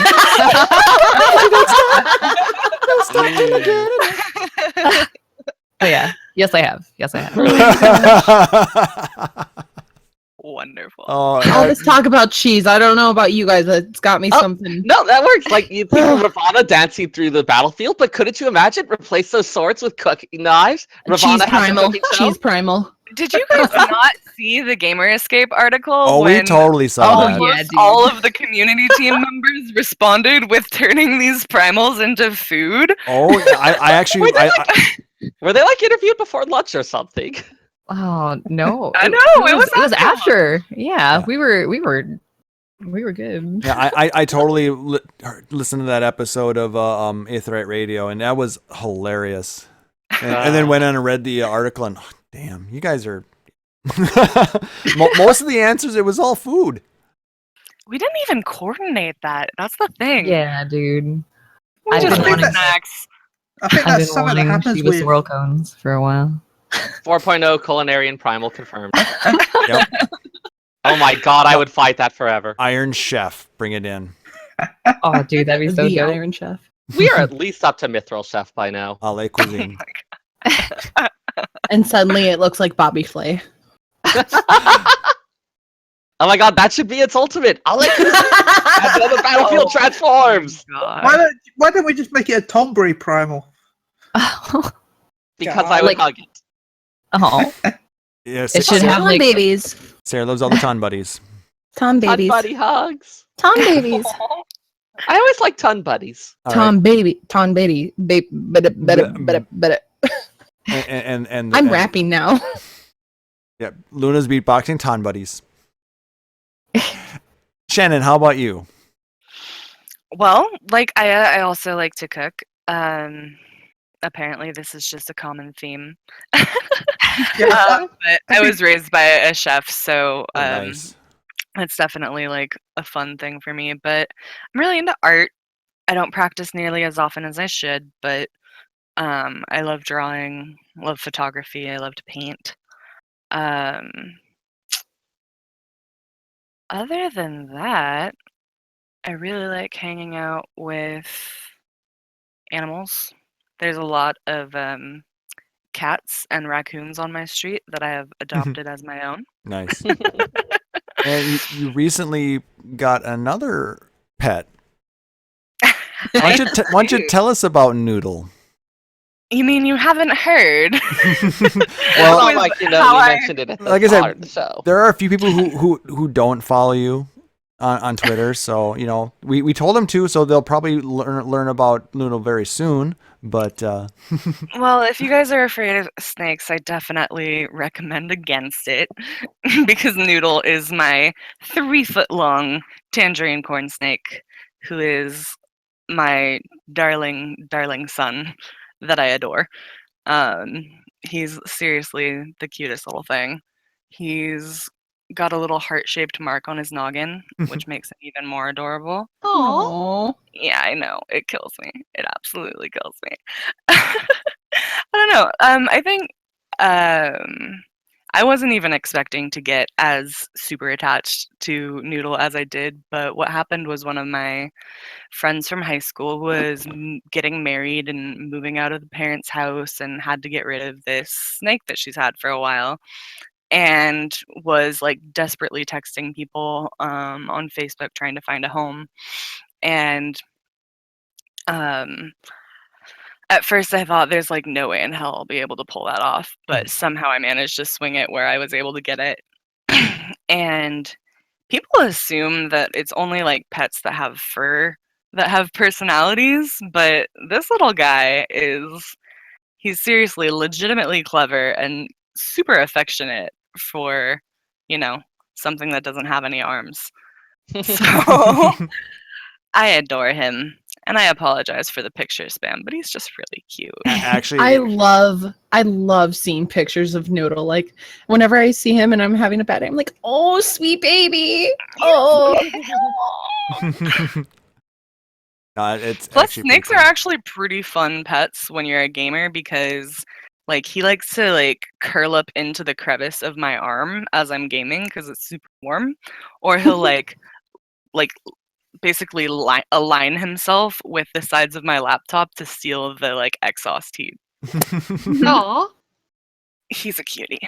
Very cool. How about you, Aya? Do you have any pets? I have a doggy, and her name is Coco, but I don't know what kind of breed she is. She's an Aw. adorbsable. Yeah, she makes me super happy. Oh, Like Like when awesome. I'm having a bad day, she's always like waiting by the door when I come home, and I'm like, "Oh, hi, how you Big doing?" doggy? Tiny doggy?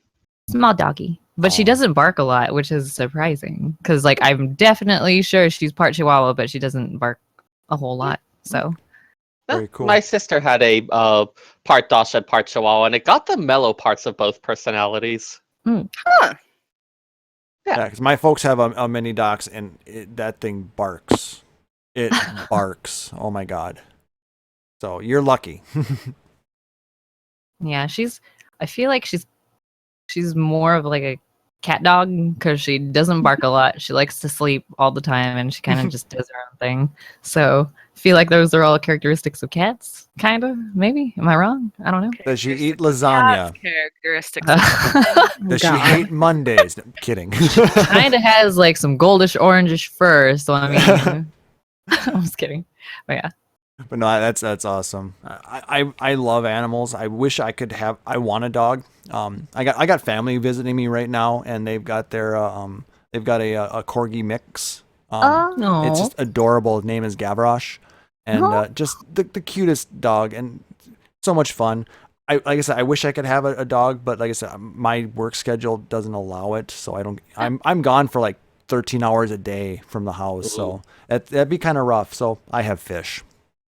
I've been thinking about like a guinea pig or a hamster from time to time. I actually want a bunny. I really want a bunny. Bunnies are fun. I used to volunteer at Humane Society, and I would socialize the bunnies. They're not so much for cuddling most of the time, but they can still be really nice. Yeah, I just like petting them and watching them run and do dumb things. So Oh, and they do that little weird twisty jump. It's like a binky, they call it, or something. It is You should have cute. seen the look on her face when she saw the dwarf rabbit minion. oh, dude, I went crazy. It is one of the best minions, Yeah, he's and I so- still need it. Every True. so every time a dwarf rabbit comes out and one of my 3-year-old kids are around, uh-huh. I'll run up to the computer and go, "Oh, Bunny! Bunny! What? Bunny! Look at Bunny!" Bunnies are magical to little kids. They really are. So It's Totally. amazing. It's amazing. I mean, you got county fairs and things like that where the little kids go up to the little petting zoos and they got the little rabbits and like, you know, yeah, exactly. But no, that's pretty cool. but yeah, How many? Anyways. We're gonna move on. We're almost done here, so this has been so much fun. I was just gonna say I don't have pets. I have kids. It's about the same. yeah, it's You can feed them mostly the same food. Wow. Yeah, they're fine. Luna Vox, Mother of the Year. Mother of the year. As I go on my 5th drink. Oh, well, after a day like you had today, it sounds like you needed it. But Yeah. Mama needs a drink. Screw that zoo. Screw that zoo. So, do you guys get to go to many conventions? Like gaming or comic or anything like that? can I talk about previous to getting this job? Yeah. Is that cool? Sure. Exactly. Okay, Exactly. Yeah, I've been going to a lot of conventions since like 2005. Mostly started with Anime Expo over here in Southern California, Mhm. and then it eventually went over to San Jose, for Fanime, and then from there I kind of decided, hey, let's go to gaming conventions and stuff too. So as soon as I got partnered on Twitch, I started going to like PAXs and stuff, and then I for some way I got into like E3 for like the past 2 years Nice. Oh. without having like a legitimate badge. I'm just kidding. But yeah, Hey! In college, I and a couple friends faked a newspaper to get press passes. well, I wouldn't fake anything. I would just take somebody's pass that wasn't going anymore that day, and they're just like, "Yeah, you could take it." I'm like, "Okay, great." But yeah, I think they know that there's like some amount of fans sneaking in. It's like, you know Oh, yeah. what? It builds up buzz. It's fine. but I enjoy cosplaying a lot. That was, I guess, another part of the things that I enjoy doing, aside from video games. So I enjoy cosplaying. I like going to conventions. I have my team that I usually like work with to make cosplay because I barely started. I made my own two cosplay for like by myself for the first time. So it's just like but my team consists of myself, my best friend Sharkimoto, my other close friend Astro Bullet, and then I would call him my blacksmith because he tends to make all my props and I make the finishing touches on it. Nice. He goes by Mellow Minded, so we're a pretty amazing team. I also like to make little trinkets and stuff too, so yeah. Awesome. Cool. Fun. Yeah. Yeah, I definitely goes to more cons than I can even fathom. Because for me, like outside of the cons that we have to attend for work. I probably maybe go to like one a year, whether it's like I'll go to BlizzCon or I'll go to PAX or I'll, pick something for the year that I want to go to. And I would love to go to more, but it's just like, man, I don't have the energy. It takes a lot out of you. Oh, yeah. Even if you're It just like does. walking around that day and you're not like going to or doing anything special, you just end up exhausted at the end. Oh, Well, yeah. I take so much in when I go because I want to see everything. Oh God. I want to look at everything and like, oh my gosh, look at this. Oh my gosh, look at this. Especially because like when we go for work, we are in the same place for the entire show. Mhm. Yeah. We don't get to go like explore and see all the fun stuff. So when I go as a, attendee, I want to do everything and I kind of burn myself out a little bit. I kind of go a little too fast. Uh-oh. Con crud confirmed. Oh yeah. I So- remember when we came back from Anime Detour, literally I slept for like 14 hours straight. And I'm Oh, like, I'm good. Let's go again. I'll Yeah, never dude, forget the first con I went to. I was so paranoid because of my allergies that I didn't eat at all. So I ended up going the entire event without eating until I got home. Oh my Oh my God. God. Weird. Oh no. It was like 48 hours. Don't do that. Yeah, Do not do that. Yeah, remember- Anyone Oh, We're no, gonna I stuff don't do so it much anymore, mac and but- cheese into you. FanFest. Oh, Force I know. feeding I want mac it now, and but cheese. it's like the first con. It's like, So, Aya, how do you avoid con crud? Gotta know. For me, honestly, what is emergency is like your best friend. Like I swear by that stuff. I take emergency with me. I take multivitamins with me. What's it called? Okay, this is kind of like I don't think it's rude, but I tend to have like some kind of like nice deodorant spray with me just in case if I smell something funky. Well, And if people run into it, I feel like I'm kind of doing a service well, slightly. But yeah, you're not wrong. You're not So- wrong. And, I always like Oh, sorry. I always like to tell the story of I think it was the first year of GamerX. It's like an inclusive con focusing on a lot of LGBT type stuff. But Okay. one of the guest speakers, I think Jessica Marisan, she does like community relations for BioWare. She said that it was the nicest smelling con she had ever been to. Oh, Yeah, no. like I said, Detour was my first con, and I totally understand exactly where Aya's coming from. So yeah, cons do smell. you got people cramped into a small area for 24, 48, 72 hours, and yeah, you get that funk. It's there. Unless it's a lot of gay people, apparently. Yeah, but for those I'm going, not stereotyping, but I'm blatantly stereotyping. so for those going to FanFest this year, go stock up on some emergency, get a Please take a multivitamin, damn shower. take a damn shower, bring some deodorant, you'll be good.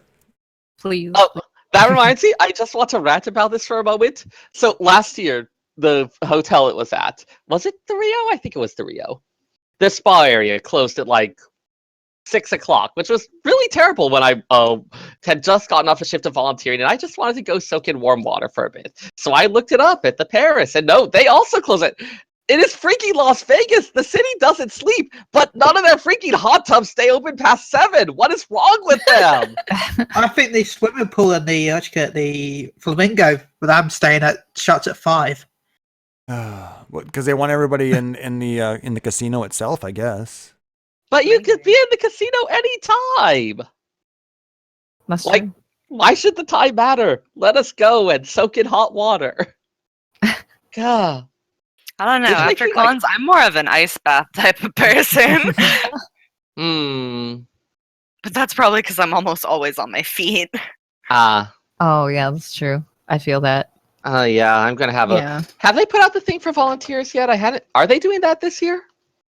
I'm not sure if we can talk about that Oh because yeah, never mind. Yeah, sorry, man.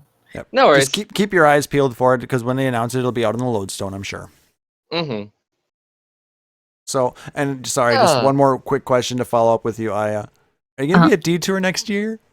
Dude, I'm working on it. Like, I've been talking with the staff and all that stuff, and they're just like, it's most likely that we can get you back here. And I'm like, Sweet. dope. So I think it just matters if it conflicts with like because this year I was able to go because I told everybody beforehand that I was going. Mm-hmm. But that same weekend, PAX East, I believe, was going down. Yeah, And it was. so so if they align again, work takes priority. So that's pretty much like the big thing. But I think it's earlier this year. I think it's the beginning of April for Detour, the 2nd through the 4th, I believe. I've actually already got my ticket, so working on. Well, if anything, I could just because what I was told is that I can pretty much get into that convention for free now. So it's just a matter of like, what do you call it? As soon as I get a solidified schedule from like PAX and all that stuff and determine if I can go, I'll just take the next plane. So it's always nice being able to do that. What's that? It's always nice being able to get into expos for free. Yeah, it's pretty cool. Because that was actually my first time being a guest of honor somewhere, so I didn't know what the hell I was doing, to be honest. But 7th through the 9th, sorry. So but it is still the beginning of April, but we'll see how it turns out. But yeah, I would love to go. Yeah, it was a lot of fun. Like I said, that was my first con, and getting to meet a lot of awesome people. It was a good time. So, and I'm actually going to try and get into the DoubleTree this year. We didn't when we booked. It was towards the end, just before it sold out, and the hotel had been fully booked long before. So we actually drove from the Residence Inn, about a couple miles away, but okay. Nice place, but like I said, it'd be nice to stay on site. Like we're gonna be staying at the Paris when we come to FanFest, so you don't have to worry about getting a cab or driving or anything like that. So totally. So it nice. is really just so much more convenient. It really is. I mean, yeah, we saved a little bit of money, but it'll just be nice to not have to drive and try and find a parking spot. Oh yeah, parking was terrible at that con though, man. Anyway. Oh, at Detour? Oh, okay. Yeah, at Detour. You should have seen the London parking. There wasn't really any. Well, did you guys have anything else that you wanted to talk about with us, or because that's basically all the questions we've got. Things you want to share? Stuff we didn't ask that you really wish we had. Nah, I was kind of just following your guys' flow. So, I guess the only thing to say is thanks for having us. Like, I've had an exceptionally amazing time. I don't know why that broke up in words, but yeah, thank you. No, it's totally been our pleasure to have you ladies on here. Like I said, follow Aya at dancing_fighter on Twitter. What's your Twitch? Just Dancing Fighter. So just search for Dancing Fighter here on Twitch. No underscore. No underscore. Just Dancing Fighter. And I linked the Discord Novice Network in our chat here, so go check that out for people. And like I said, follow at Akhmourne, AKHMOURNE, correct? Mm-hmm. That is correct. Follow those fine ladies. Very, very awesome gamers, very awesome people. You're welcome to stick around for as long as you want. I know we're going to be starting to talk about game stuff again, and we don't want to get you in trouble, but willing to hang out in the chat if you want. Talk with our followers. Like I said, it's been such a pleasure. Thank you so much for joining us. Yeah, thank you so much for having us. I'm lovely actually meeting going you to too. have to, likewise, Chille. I'm going to have to hop out because I have a noodle to feed. But thank you guys so much for having us. And a legion to go take over, right? It's all good. It's all good. It was awesome having you guys. Thank you so much. Thank you. Thank you so much. This was lovely. It was awesome. And happy anniversary. Thank you. Woo, yeah, happy anniversary, guys. Hopefully the first of many coming forward. So guys, what did you all think of that, listening on the podcast and watching live? Let us know. Podcast at phoenixdownradio.com. And phoenixdownradio.com is the website. You can go leave a comment out there and just let us know what you think. So we really want to hear you guys' feedback.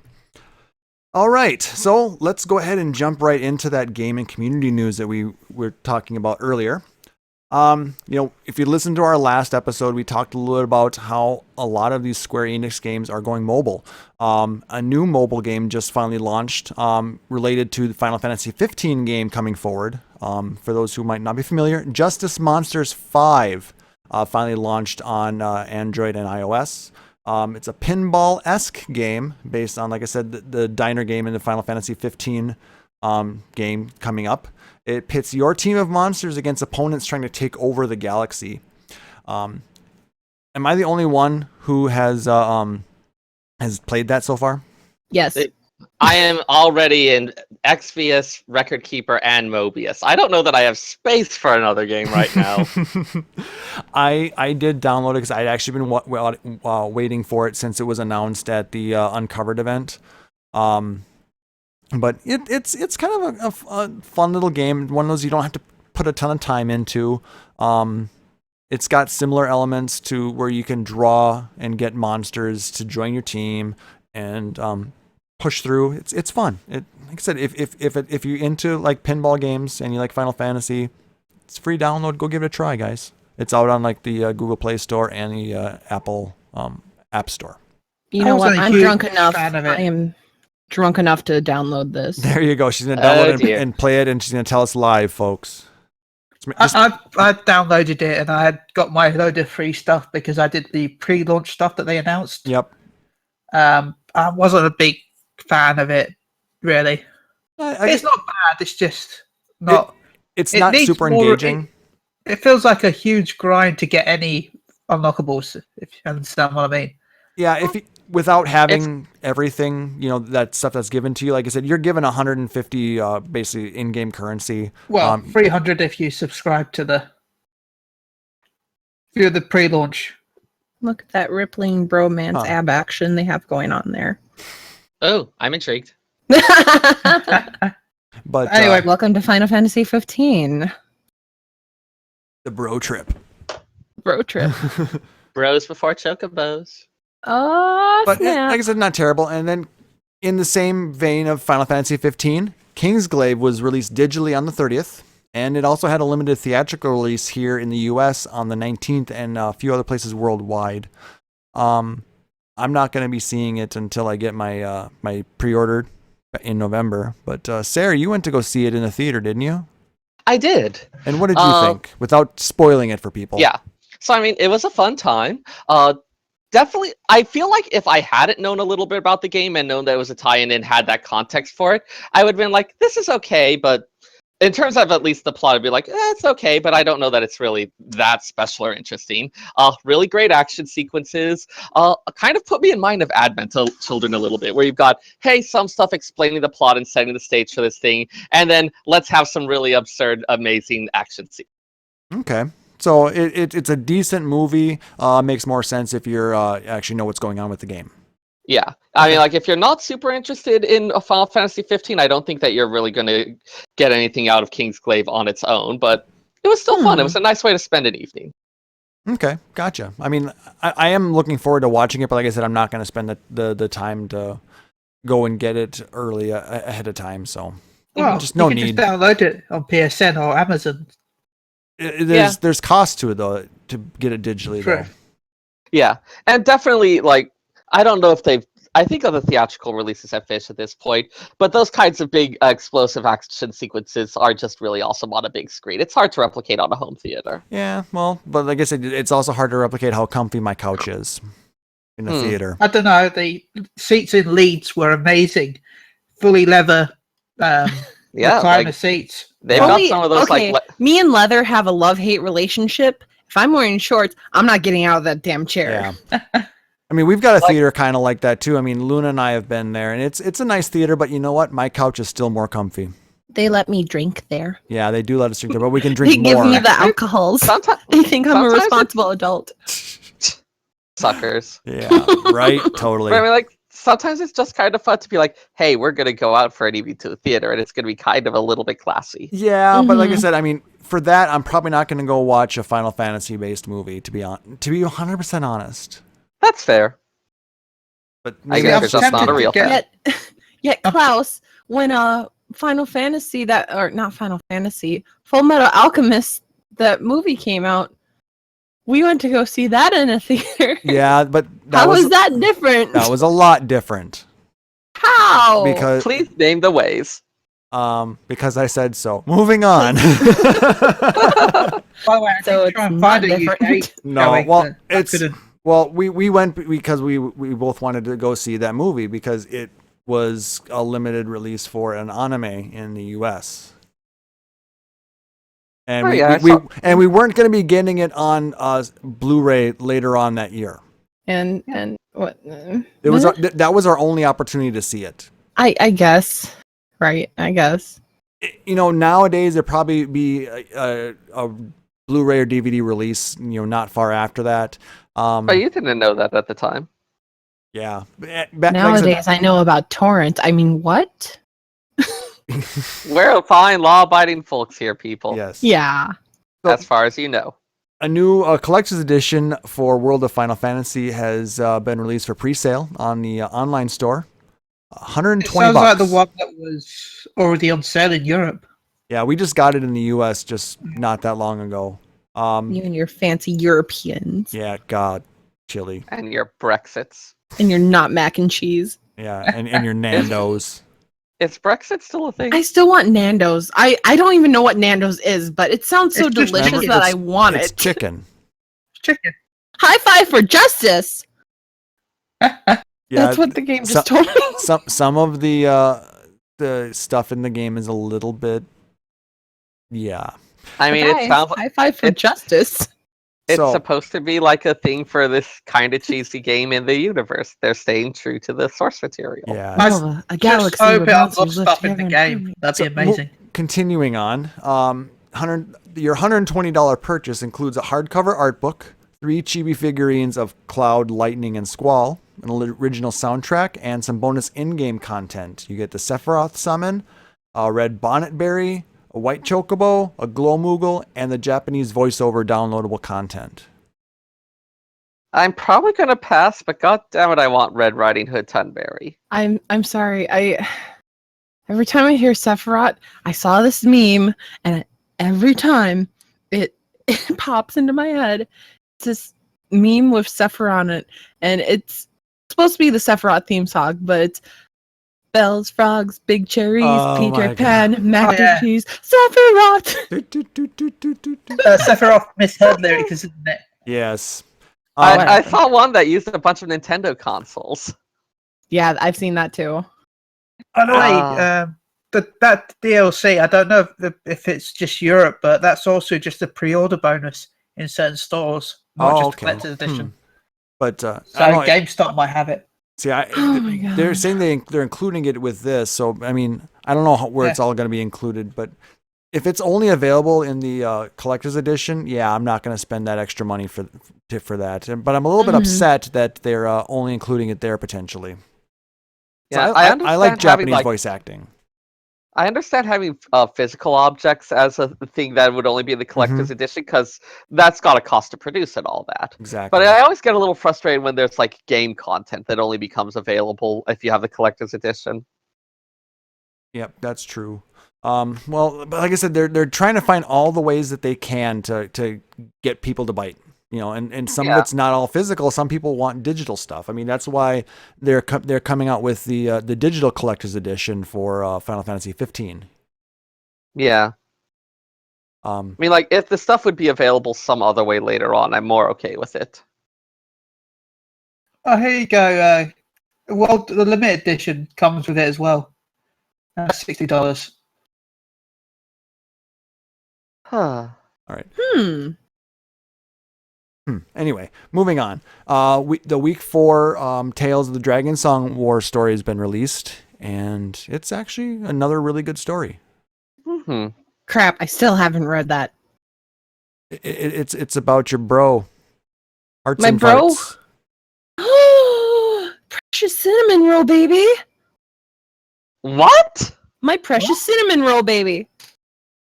It's not going to get better if I ask you to explain that, is it? No, it's really not.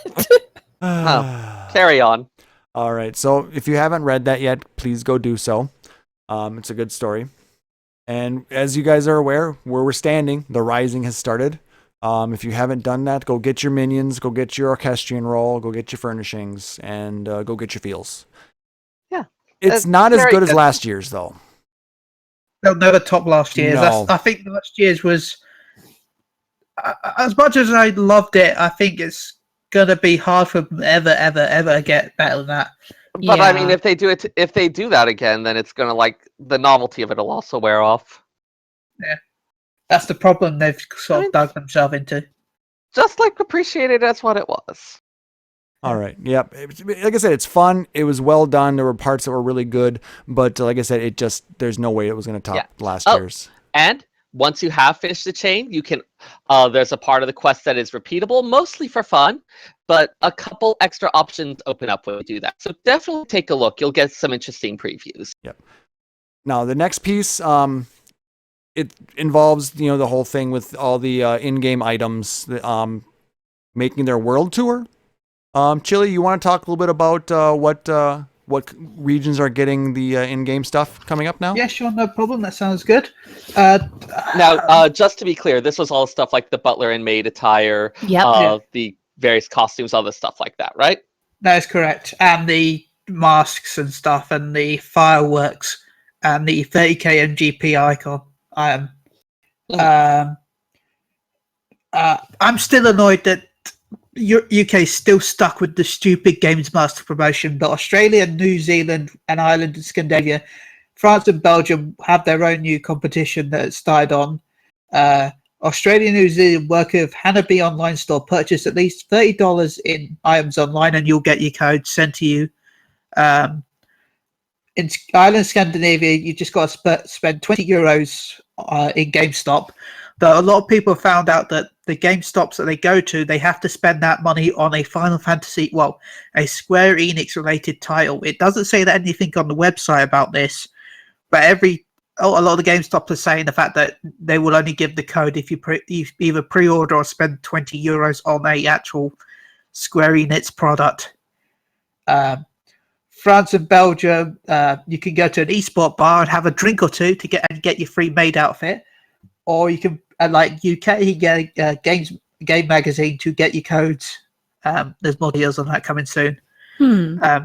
So yeah, they don't have to go through the hoops and take a selfie like we have to, but there's loads of different ways unlike the UK. So have you taken your selfie yet?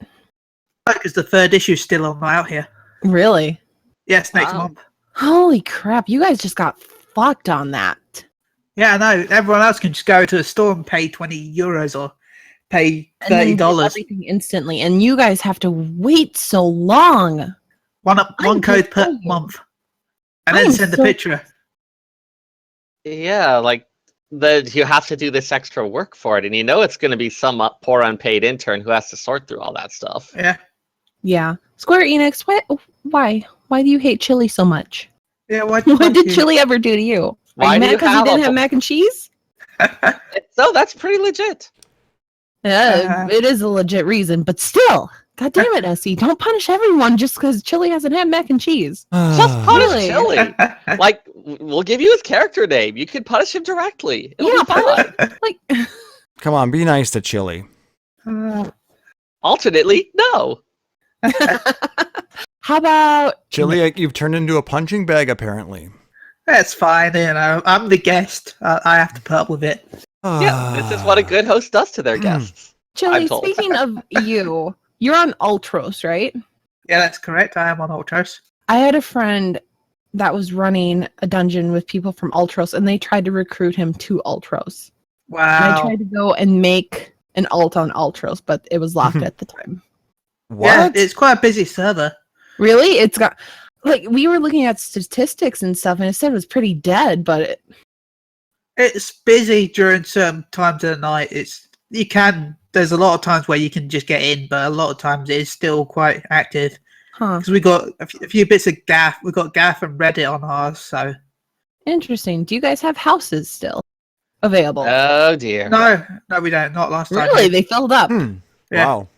Wow. Well, they're all going to fill up, but, it just takes some time because although we've got a lot of people, we have a lot of newbies, I find, more than actual end gamers. Interesting. So, it's not like there's not many people on Ultros. It's just not many people that like to do the raids or the stuff like that. Interesting. Good to know. Yeah, if you ever come to Ultros, just send me a message and I'll Yeah, I'll either invite you to my free company or I will bug you. yay. Yay. Like you came over and bugged us? Yay. Because Sarah's terribly bugged by you, apparently. It's not. Oh, It's not abuse if both sides are doing it to the other. I Right? like the Sayer. Aw. Well, I Now can it's take his abuse. abuse. I find it's his way he loves me. Oh. Exactly. Shut up and take it. That's why he said he was going to stab Klaus earlier today. So now this is going to turn into an after-school special? Don't stab Klaus, guys. With more Don't stab yanderes. anyone. The more you know. Anyways, moving on in moving on. community news. All Or right. Yeah. is this? Yeah, this community Yeah, news. yeah, What are we're we still in even the doing now? gaming community news. Where are we at, guys? We covered the game stuff. Now we're on the Mog Station okay. stuff. Well, guys, we got new Mog Station glamours, and I'm sorry, I have to do this right now. Yes, I know you do. Where is it? Over there. That's it. Where seriously? Why isn't it not in my bag? Well, it's not in my bag at the moment, so shame on Luna. Did you take it But, off? I must have put it on a retainer. Silly. Well, tell I us know, about I'm it. bad. I'm sorry. But we got new glamours and minions in the Mog Station. Granted, the minions aren't Well, that new, Yeah, but the minions aren't really new. They're from last year's event. but you can be Y'shtola and Thancred in Heaven's Ward now. Yep. So you get the alternate costumes for Y'shtola and Thancred, including their hairstyles. Yeah, you do. Yeah, you can't pretend to be Thancred without that rugged good looks there. That hairstyle is key. plus that hairstyle goes really well with the Zidane outfit. It makes you look more like him. It's true. Huh. And like I said, Yeah. if you happen to miss out on last year's Rising event, the Ice Heart and Yugiri minions are available on the cash shop as Mhm. well. I will admit, although I'm generally not tempted to Fantasia, every once in a while I'm like, some of those guys' outfits are really cool. Well, you've got an alt. It's true. He's got like 70% of his yokai medals farmed. Make him into potato Thancred. The best Aw. one. But yeah, Are you I really gonna personally do that have to the Thancred? Y'shtola. I have the Y'shtola glamour. I don't have an Omni. I'm a bad, but I like the haircut for it. It's really, really cute, especially on not Makote people. Just saying. So yeah, if you want to look like Y'shtola and Ouch. Thancred, throw some money at Square Enix. Throw $15 at. And it's account wide, Or I a believe. Is it £8. not? No, it's not account one. Oh, I thought that was like no. Oh, so it's only one character. Yup. I thought something about him was account wide. Oh. Speaking of, There we go. There's our Thancred. thank you, Thor. Good old buddy of mine. That looks like Thancred if he's like, aged a little bit more. That is old pink. Yes. Yeah. That's one of my We art need an old tiers. Love you, Thancred and a Thor. new Thancred. Old Thor's the Thancred is best. badass. All right. So they did announce the winners of the Tank Gear Design Contest. Ugh. And the winning one wasn't bad. I thought it was kind of cool. It's no You mean turtle. But I'm sad It that looks Bucket like- Tank wasn't there. Bucket tank? I wanted Bucket Tank. You don't remember the Buckethead tank? Oh, yeah. That's With the garbage can shield, and it was awesome. not serious. I thought it was cute. I would be slightly Klaus like really thinks weird things are cute. So Yeah. that Because explains Klaus a is lot. weird. And you just realize this now. How long have I known you? right? It's like sometimes when something's sitting in front of your face for months or years at a time, but you never really put it together. We didn't get Bucket Tank, but we got the Adamantoise tank. No, actually, we didn't get that one either. Well, it's still higher ranking than Bucket Tank. Damn you. I wanted that. That was amazing. Yeah. I'm sorry. Most of these look like stuff that we already have in game. So you want to I'm look so- like a Quadov from Final Fantasy XI instead? Yes. Yeah. It was interesting to look at their commentary on them. There definitely were some that saying, hey, they'd like to incorporate elements of that design for future ones as well. I mean, that's one thing. I mean, they reserve the right to be able to incorporate anything from these entries in. So Yep. Right. They could make it a gold saucer prize. I mean, they could put it in future dungeon drops. They could include it as whatever they want to do. I mean, there's a lot of stuff, but I think the biggest thing that it proved is that we have a really, really creative community. Oh yeah, we do. I'm actually kind of curious about the winner, mostly because one of the things they mentioned was that the lore that was written for it was interesting, and that they might have difficulty incorporating it, but they do their best on it. The lore is all written in Japanese, and I can't read a word of it. So now I want to know what the hell this is saying. Well, hopefully somebody in the community is going to be translating that for us. So Please translate, please. check the subreddit. It might be out there already, but Good point. so there's that. We can post a link to that in the show notes as well. Mm-hmm. There's been some entertainment news announced for FanFest. The Primals are once again there to play their Primal songs. Woohoo! I am going to shout myself hoarse again, aren't I? More than likely. Plus, fan favorite Susan Calloway has been announced to be at this year's FanFest. So Yay! we're Susan. actually real happy for that. When we found out that news, we had to retweet that, and that was Mhm. awesome. With the music, because I missed it last time. Is it after the show? I believe last year it was the last night, was it not? Yeah. It was like Okay. part of the closing act. Yep. I 'Cause watched we only the had one stream. night in So. London, so It was a good show. I watched that and it was a lot of fun. So I'm wondering if it's going to be, are they going to be collaborating, or are they going to have two different shows? How's it going to happen? I'm kind of interested to see what it's going to be. Mm-hmm. But are we only going to hear her Final Fantasy 14 music, or are we going to be able to hear some Susan Calloway originals? Well, they're going to have answers. They're going to have answers. Oh yeah. Answers in Dragon Song. Yeah. Make sure to have like your phone ready with like one of those little lighter apps to hold up. And but I mean, I'm wait, excited. is there a thing? Yeah. I will be singing along to answers, by the way, just so you know. Well, I'll yeah. sing with you, Sarah. You're going to be singing Yay. along to almost all the songs that have lyrics, though. Well, yeah. Don't know what you're talking about. Totally going to Wait happen. until Ravana Yep. happens. Red bloometh the rose of So- red. Oh my bloometh god, the rose. frickin' T8, or not the T8, the Midas 4 song, Oh, the one. Yeah, Yeah, that one. Sarah knows.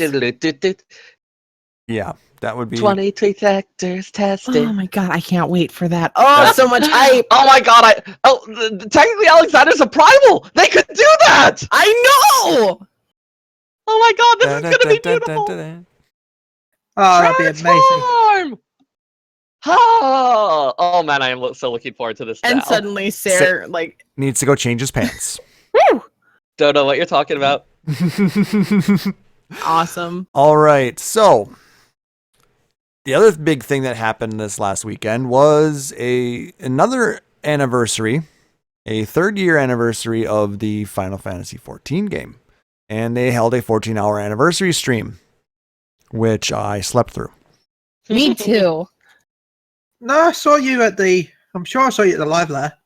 Yeah, I was at the live letter, but after that I was like, peace.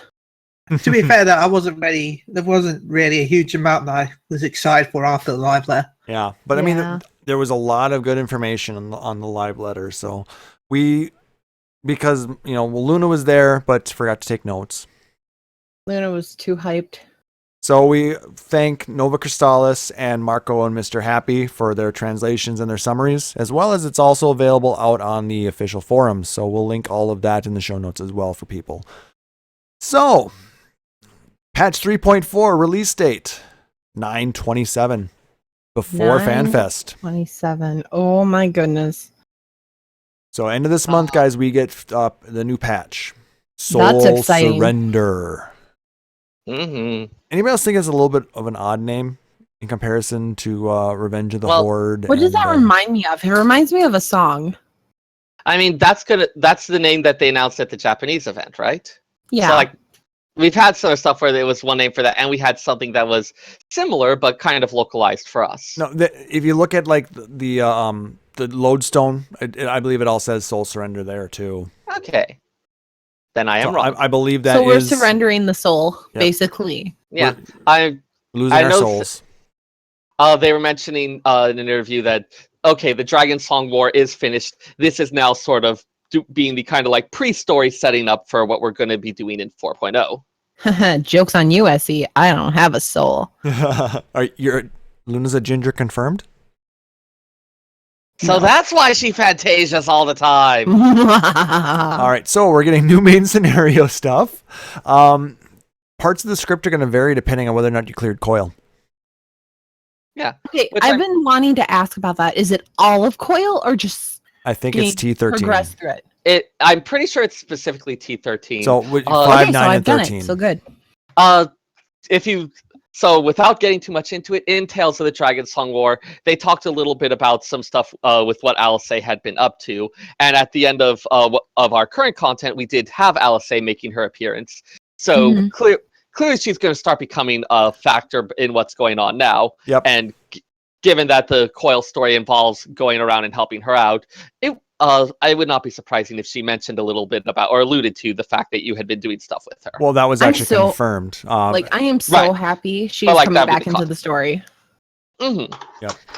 She is the better one of the twins. Yes. Agreed. Agreed. I would- Less bitch. I don't know. I feel like we just haven't seen how she's fucked up yet. Alphanod fucks up so much. I can't even. Though, he has grown up as a character. It felt like Alice kind of was already a little bit more grown up. But in the story that we got, it did show that she did have a kind of a call it a human side. Mm-hmm. And part of the reason why maybe she seems the way she does because she doesn't want to always engage people on a personal level. But who knows? Maybe we'll learn more about that. Yeah. I'm thinking we're going to get a bit more about her, and that's going to be fun. That'll to be see. nice. I mean, and great for lore because, like I said, we all love to hear new stuff about this world and the storyline and all that. But Yeah. the Warriors of Darkness are making their return.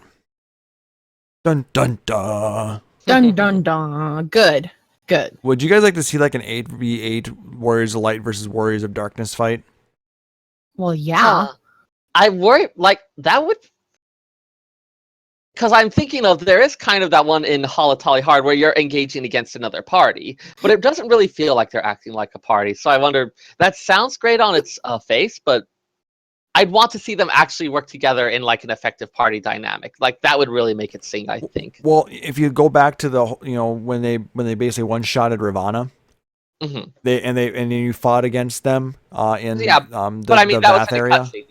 But I mean, if they could implement something like that, basically give us the Final Fantasy XIV version of the Archangels. Yeah. Can you imagine that? I can. It's scary. Also I don't kinda know cool. what we're talking about. But using the Warriors of Oh, Darkness, it was a Final very hard Fantasy- Zillart fight Oh, okay. in Final Technically- Fantasy XI. So Final Fantasy XI, there were 5 races. There was sort of a crystalline representation of each one that you had to fight. Each one of was them this the individually. thing you were fighting about on the LS the other day? No, that was something okay, else. different thing. But it's Okay. but it's related to that. Okay, they had their lore details wrong. What did you want me to do? Yeah. Anyways, set them right, Sarah. the individual ones weren't necessarily too bad, but there was a bonus fight where you could get a very nice earring if you took on all 5 of them at once Mm-hmm. with a full group alliance of 18 people.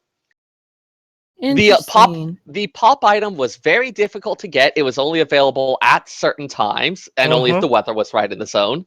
And then there would inevitably be some derp who fucked the whole thing up. Ooh. Yep. Welcome to Final Fantasy XI. Yeah. It's gotten a lot better since, but still. Wasn't it Burn the Taru first, if I'm rightly? Yeah. Yeah, like he's a black mage. He would Yep. like sleep and wreck you. Yep. Damn them. It was crazy. Moving on. We finally get more side quests with the St. Endlem Scholasticate. That's nice to see. Huh. I've been looking like I really love how they start on that. So I'm looking forward to the further developments there. Yeah, and I still need to finish it. well, you've got a month. Or you don't have to finish it right away. You could, when they add the new ones, you could do them all in sequence. You could see the storyline continuing smoothly. But they're also adding more Hildebrand, and I think there's going to be some convergence of the two. Maybe. So, I kind of like having the Scholastic Kit as a serious thing. But I guess I feel there's going to be some crossover there. Mm-hmm. I mean, even when the Scholastic first came out, I was of the mind that, you know what, there's going to be some way that this is going to tie into Hildebrand somehow. Because it's got the other Inspector Briard, so. Yeah, Briarden, yeah. Briarden, yeah, sorry. Hey, I was close enough. Give me a break. Well, How dare. How dare. And we're getting another step to the Relic Quest, I believe, in 345. Is that correct? Yeah. I believe so, yeah. Which means they'll probably simplify. What would be the next step to simplify? The ether oil one. They'll probably just make ether oils cheaper. Yeah, or you need one. Or something like that. They just give you the relic. You just look at them and it goes, here you go. Yep, and it automatically turns into 240. It turns out that the natural oils naturally occurring in your hands are ether oil. Well, you are the Warrior of Light. I swear to God, if that's the case, I'm going to be so pissed about my relic. I don't think they're going to do that. Oh, we're kidding. Oh, I've got it now, actually. I'm so close. So that you can do the quest more than once a week. Yeah, well... Huh. Yeah, from Crystal Tower. Yeah, I can see that. I mean, they did unlock the other parts of it. So, yeah, they could probably unlock those rewards and make that more than a once-a-week thing. Mm-hmm. That's possible. But, you know, so that way somebody can get their... jump to the next step in one day. If they're crazy enough to run all 5 times. But hey, people have done it crazier. Yeah, I've got my friend who's come back from the game from months ago, and in the last 3 weeks he's got his 180 to 230. Damn. In about 2.5 weeks. Damn. Well, you know, like I said, I mean, it's not that difficult to do at this point, but it's just you got to put the time into it. Yeah. I mean, I'm so close to getting my 240 relic. So damn close. I'm like one Umbrite away. One or two Umbrites away. That's the grind right there. It's having to run those I dungeons. get to go after this. I get to go run ARF 4 times and hate my life. And I'm on my 6th strength, so I might be okay. I'm sorry. The sad part is I've got more Umbrites than anything else. That's the other arms I can't get. But Chille, why? Why, Chille, why? I have 15 Umbrites, but I can't use them because I can't get the sand. Me. You're killing me. Give them to Luna. Yeah, they're gonna make it so they're tradable, and you can buy them from an NPC. Luna, if I could trade you, then I would. Why do you do this with me, Chille? Luna, Nicknar will run with you, so he needs to get those Umbrites as well. I can double Dragoon it, because I have a Dragoon. My friend's gonna come with me. Double Dragoon! Double Dragoon! My throat hurts. All right. So we've got the new Alexander raid coming. Yay. The creator. So that's a thing. They mentioned a little bit about that they really, given that the time travel is an important element or time manipulation, that they really wanted to show up not just in the story, but also to actually show up in the battles. So expect some kind of mechanics that are going to involve weird, trippy stuff happening with time. Cool. Yeah, and there was some comment about the difficulty of the upcoming raid. They wanted really... they said that the community thought that things were too hard, so they're contemplating... They made some changes to how difficult it really is going to be, I guess. It was kind of... They made some comments that, like, one of the overarching things that's been an issue is pretty much all the jobs now have a thing where there's some stats you need to keep up, there's whatever going on. And so keep trying to do mechanics means that everyone has their DPS suffer. That's been like a problem across the board with this set of raid content. So that's something they're looking at working on for the future. Yeah, that's what it was. I knew it was mechanics versus rotations, yeah. Mm-hmm. But I'm hoping that they don't nerf the rotations too much, because, you know, that's what really separates the really good players from the not so good players. But I mean, you can just redefine what it means to be a good player. That's legit. Mm-hmm. Maybe they're nerfing rotations because they're getting everyone ready for the jumping potion. Yeah.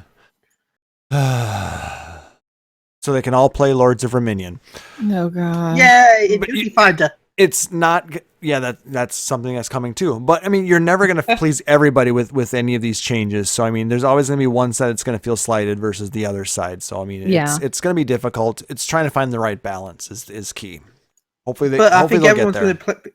But I think everyone's going to be pleased because we're going to get a new Forced. And New truly, Faust. that's the most Mega important thing Faust. about Mega, Faust. yeah, super mega ultra. God Faust, the Yeah, creator of Faust. he's huge. Yeah, it's huge. Yeah. All right. Let's move on, please. Sarah's doing okay. Serious. So we get the new trial. We get the goddess. That's been confirmed. I'm very excited for this and looking forward. Yellowbird, I'm calling it right now. Normal and extreme coming, so that'll be fun. I'm calling eye level 250 on the weapon Okay. because it's been 15 levels each one. So Yeah. Yellowbird. New dungeons. We'll get to explore a little bit of the Zelfatal region. That should be interesting. That's the place where the Ixal claimed that they originally lived in the Shroud and had to go off and live in Zelfatal. It's a big area full of canyons and the like. Yep, so we're I'm kind of curious what's leading us to invade their home, their same current here. home base. It's going to look like the Meriftad Mountains. I mean, like We're going to guess a Castel little. Estrella. Yes. Something like that. Yagudo confirmed. Mountains confirmed. And we're getting Great Google Library hard mode. That's interesting. Yeah, I mean, people were all speculating it was going to be Keeper, Yeah. but story-wise, I can see where Great Google Library would fit in better than rerunning where Midgard Stormer's remains are. Yeah, that I agree with that. Yeah. So, like I said, story-wise, I can understand it, but it just kind of cuts the flow. Who knows? I'm sure there's reasons. It's a thing. So I would prefer Snowcloak hard mode. Yeah, I was just gonna ask about that. What Snowcloak hard mode? Where are you? well, that was 2.5, was it not? 2.5. Yeah. Well- Still. I mean, we also do need to have like a reasonable reason to actually go back. But that's the other piece is the reason to do Yeah. it again. There's other dungeons we could maybe do that are make more sense story and lore wise, but Which would be the library. yeah. But like I said, we'll see what comes forward in the next expansion beyond this one. So Sarah, wasn't your first lore piece about the library? It was. Suddenly, full circle. Bam. Well then, Illuminati confirmed. Illuminati confirmed. we already know about the Illuminati. That's the goblins. They have blue hands. They want Exactly. they want all the Confirmed. cheese. Like that Oh, was jeez. confirmed ages ago. That is actually They've got- hilarious. Luna, I did not even put that together. That Yeah. This is what happens when I have 6 adult beverages in me. Things happen. I make a lot more sense. Huh. we clear. like drunk Luna. Yeah, everyone should like drunk Luna. She's like your sassy aunt that doesn't give no fucks. So new PvP updates. We're getting dueling, so Sarah can try and stab me in the face, 1v1 me, punk. and I can Has bitch all new slap meaning. him. Fight me, brah. Fight me, brah. Custom matches. You're going to be able to fight against another light party and instigate that without having to go through Duty Finder.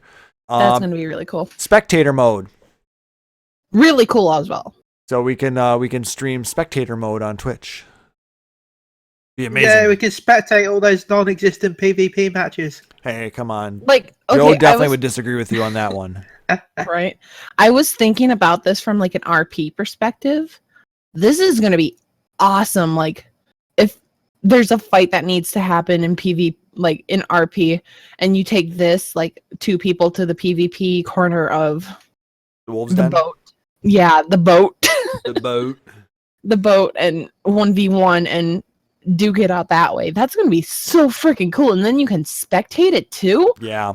Wow. Well, I think dual mode is actually going to be something that people can watch anyway. yeah. Yeah, I think that's going to be like in the overworld rather than its own instance thing. But spectator mode is actually, I think, coming to the feast. Well, You either know- way, freaking cool. You can have your own little tournament. Yeah. It's there's a lot of cool things that we can get out of that, for PvPers, PvEers, and RPers. So Yeah. that's a lot of P's. We're all the peas. Yep. We are peas. Battle system changes. Peas in a pod. This one, about fucking time. Cooldown resets after party wipe. Thank Finally. fucking Christ. They did say that they'll be monitoring it, and if people abuse it, they may have to disable it. Yeah, but I mean, how long? Don't be dicks, people. Exactly. Don't abuse it. Though I don't see how. Let I us think have nice things. For everybody once. has to die in order for that to happen. So if somebody phase pulls and everybody runs out, I think, and if that person ends up using anything, they're probably still going to have to wait for normal cooldowns. But Yeah. if everybody wipes. We have certainly had cases where there was what seemed like a reasonable system before, and it was only once it came out that we were like, oh, so that's what you could do with it. Yeah. Don't abuse it. We want nice things. Whoa. I think they're worried that buffs might stay over after you die. I think that's what someone was talking about when they say abusing it. Most of them disappear on death, though. Yeah, but still, that's I think what someone said that they're worried about. Well, then Yeah. they just need I to. mean, it's always a, hey, is there something that we miss? Yeah. Mhm. Well, I mean, hopefully they can find what that what they may have missed and just fix that, not take away the whole thing. So, auto attacks will depend on range, not direction. So you can be kind of facing a little bit away from a boss and still get your auto attacks in. But as a bard, I don't know what auto attacks are. I should say a bard in Heaven's Word. Base target is not available when you're moving now. Interesting. So you're gonna have. That's gonna maybe affect you. That and the auto attacks, depending on range, not direction. T6, Blighted Bouquet. Mm-hmm. Yeah, You're gonna actually have to put your weapon away at that point, because if you're facing away from but still in range, you're gonna still do auto attacks otherwise. Yeah, they definitely mentioned that for some stuff you'll need to untarget the mob or put your weapon away. Just turning away won't be enough. Yep. So careful on that. But like I said, as a bow mage, I don't have auto attacks. Get ready to hit that escape button, folks. Or Z. They're adding new content. PS4. Sorry, continue to move on because we are running a little long, so we want to kind of keep going. They're adding new content to the raid finder, all the way back to, I believe, Thoradin EX, as well as a few. So there's gonna be a few other items in there as well, not just Thoradin EX, I'm assuming. I thought it was just Forden that was announced. I don't know. See, that kind of doesn't make much sense that they're only adding in the Thoradin EX fight to that, and then the creator. So I'm hoping that it's content all the way back to Thoradin. So Thoradin, Sephiroth, Nidhogg, Midas, maybe even Gordius as options. So, I guess we'll have to wait and see. Yep, and then they're adding an official countdown timer, so like a pull timer, so you don't have Maybe. to have macros for it. So you can Say hello to warrior abuse. Yeah, no shit. pulling in 30, 29. No, 28. I was No, not restart thinking it. of that. Pulling in 30. Berserk. I suppose they could use it for that too. But yeah, oh god. Yeah, now you just realize why I Oh, said, God. oh shit. Anyways, moving on. Warriors, don't abuse it. We Yeah, want don't. nice things. Let us have nice things for once. Please, guys. Grand Like Com- this one right here. You know what's a nice thing? Having Berserk pacification cleared. And you know what else is nice? Triple Fell Cleave. Grand Company Anyways. updates. We're getting squadrons. Cool. So we're going to be able to recruit NPCs as a squad and do simulation type content. And they're going to be adding this functionality into other content moving down the road as well. So it doesn't sound like we're going to be able to use them in dungeons right away, which is fine. So it sounds a bit more like you are training your squad, giving them orders, preparing them. It doesn't sound like the trust system quite yet. No, that's not the impression I had. Moving forward, potentially, maybe we're going to get something more like what were those battles, like those outpost battles in 11? I think it was just called not Outpost. Hang on. Campaign, wasn't it? No, No, the Conquest? Conquest. No, no. Whatever those outpost battles, you got Sanction. the mannequin parts from. Hang on. It was done with a 7-knot quipus, which would show up for that. There we go. Well, it was in a different item that you would get for each different zone. Yep. Garrison. Garrison, thank you. So, I mean, maybe it's going to be similar to Garrison in a start, where it's going to be like a small instance simulation kind of thing, even though that wasn't necessarily a simulation, but something along those lines. New ranks and new gear coming out as well. So we're going to finally be able to move beyond second lieutenant. Woo! Or as Yay. Chille Yay. says, second lieutenant. Well, you do, don't you? Yep, we do. So 3.45, they announced new updates for Palace of the Dead. We're getting 150 new floors. Yes, Neat. yes, All- yes, all of yes, them. yes, They yes, did. yes, yes. They did say that the floors 1 through 100 were going to be more sort of in the similar vein, and the stuff beyond 100 was just intended for people who really, really love the grind. Yep. It's going to be more for grind lovers than you wouldn't get any type of optimal gear out of it or anything like that. So Chille, this is your Lords of Verminion. Yes. Chille's going to do it once and then never again. Yes. No, Yet Luna's I've- here. I have 5 of the weapons. Oh, Jesus wow. Christ. Yet I'm over here and I haven't even cleared it once. Me I neither. should say I'm 2 levels off my 5th weapon. And like I said, I still haven't gotten past level 21. But I'm hoping that they're able to really balance it and properly incentivize this new edition. I know they're already working on Palace of the Dead 2. Mhm. But it just seems like putting it all in on one patch little soon. Or does that mean we're Well, going to be I getting think- Palace of the Dead 2 in 3.5?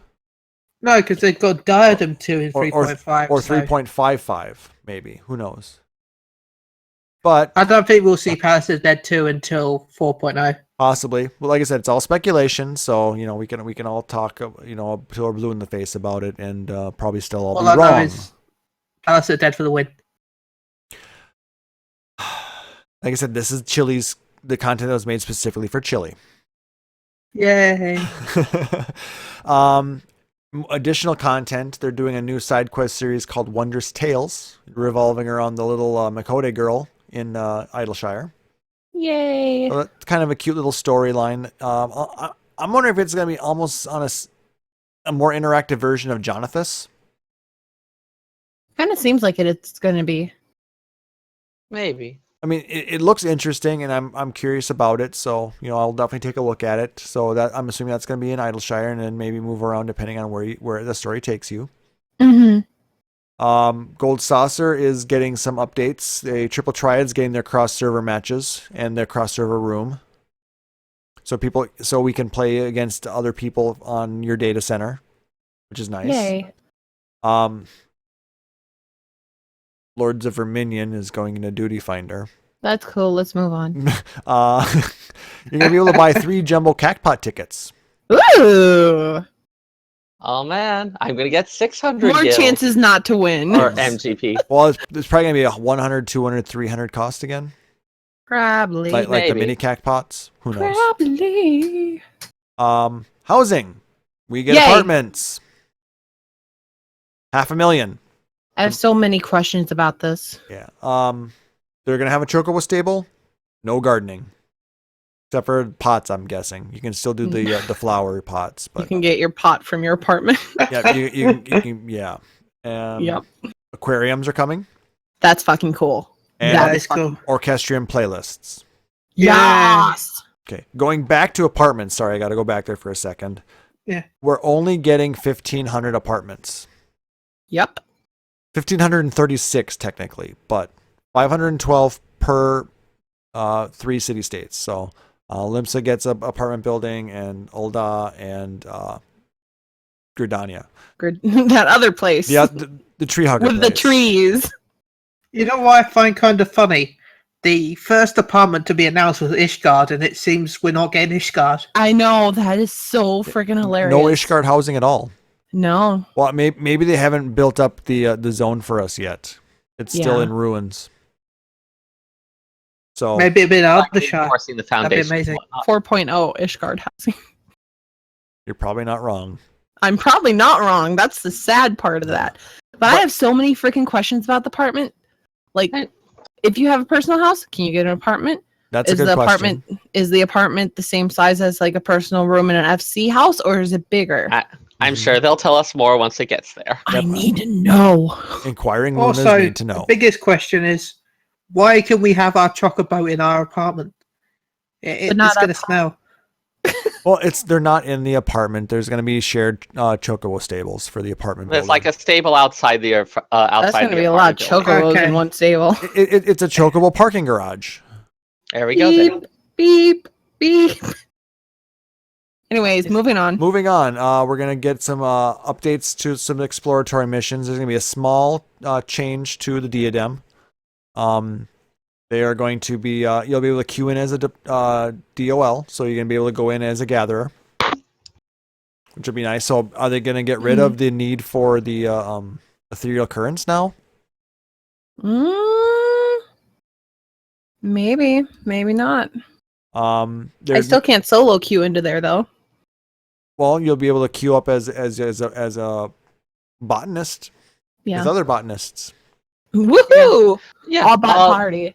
They mentioned in an interview in Famitsu that they had been hoping to start the new diadem with this patch, but they ended up running out of time, so they had to postpone it. So that's why they're doing some of these fixes. Yep. Well, as long as they can give us a good quality thing to put into the game, I'm fine with waiting. Yeah. Yeah. I mean, They also said that they're going to improve the rewards a little bit. So. Good. Yep. They're also making a change to the spoils exchange rate, so they said to turn in your stuff now. So.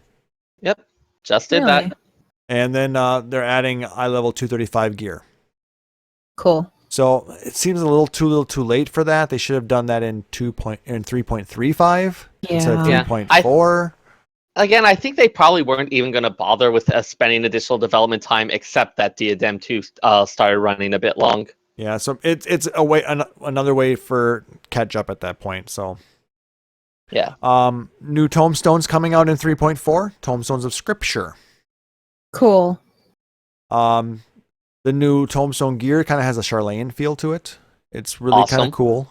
Like I said, we'll be linking to the official forums that shows a lot of this stuff. So basically, you'll also then have to, if you still have any tombstones of law on your character, trade them in for ESO now. Once 3.4 hits, they're gone. All of them.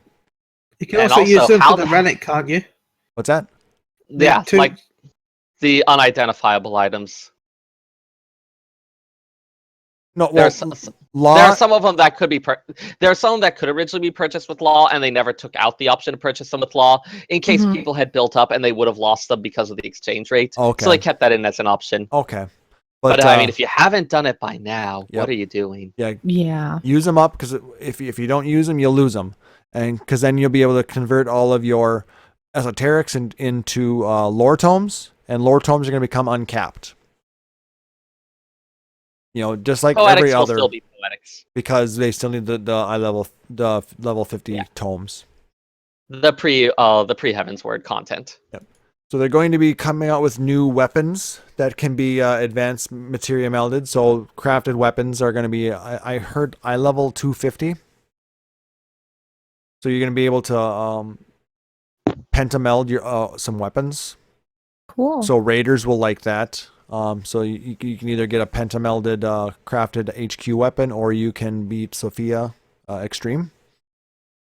That's my call. Luna, you get your RP icon. Yes! Woo! Sorry About for all damn the time. ears. Now everyone can know that I RP, Yep. and then they're gonna send me tells. Do you ERP? And I'll be like, no, get fucked. Not by me. And that's what they want. Hyphens are going to be allowed in names. Yas. Double cross hotbars. So people who play with controller, you're going to get more buttons. More buttons. Yay for you. So Chille, you're going to get lots more Yay. buttons. Maybe I'll be able to use PvP moves now. Yep. Maybe. I've actually heard people that say, that play on controller say it looks really I don't play on controller, but happy for you guys. Good job. Okay. I think Jordan's saying you can't hear anything. I'm assuming it's just him. I'm seeing it go out on the stream. So if anybody else is having issues hearing us, please let us know. But we are just about done, thankfully. So Luna can go drink some more. FanFest outfits were announced. Titus and Yuna, or Meg Ryan, as Chille likes to call them. Yes. The Squall outfit is the veteran reward for 1,440 days. Yep. Oh, there's a Cool. squall outfit. Okay, Yes. I thought you read the notes. then. No, I What are missed that notes? bit. I read some of the notes. I'm a good boy. Good for you. That and there's gonna be an Odin statue you can buy for $135. Or £111. It's gonna give you an in-game bonus item and then the Zen Tetsuken emote. There's an actual item. I thought it was just a. I'm kind of worried what that emote will do. It will cleave all your enemies in twain. Pretty Oh. much.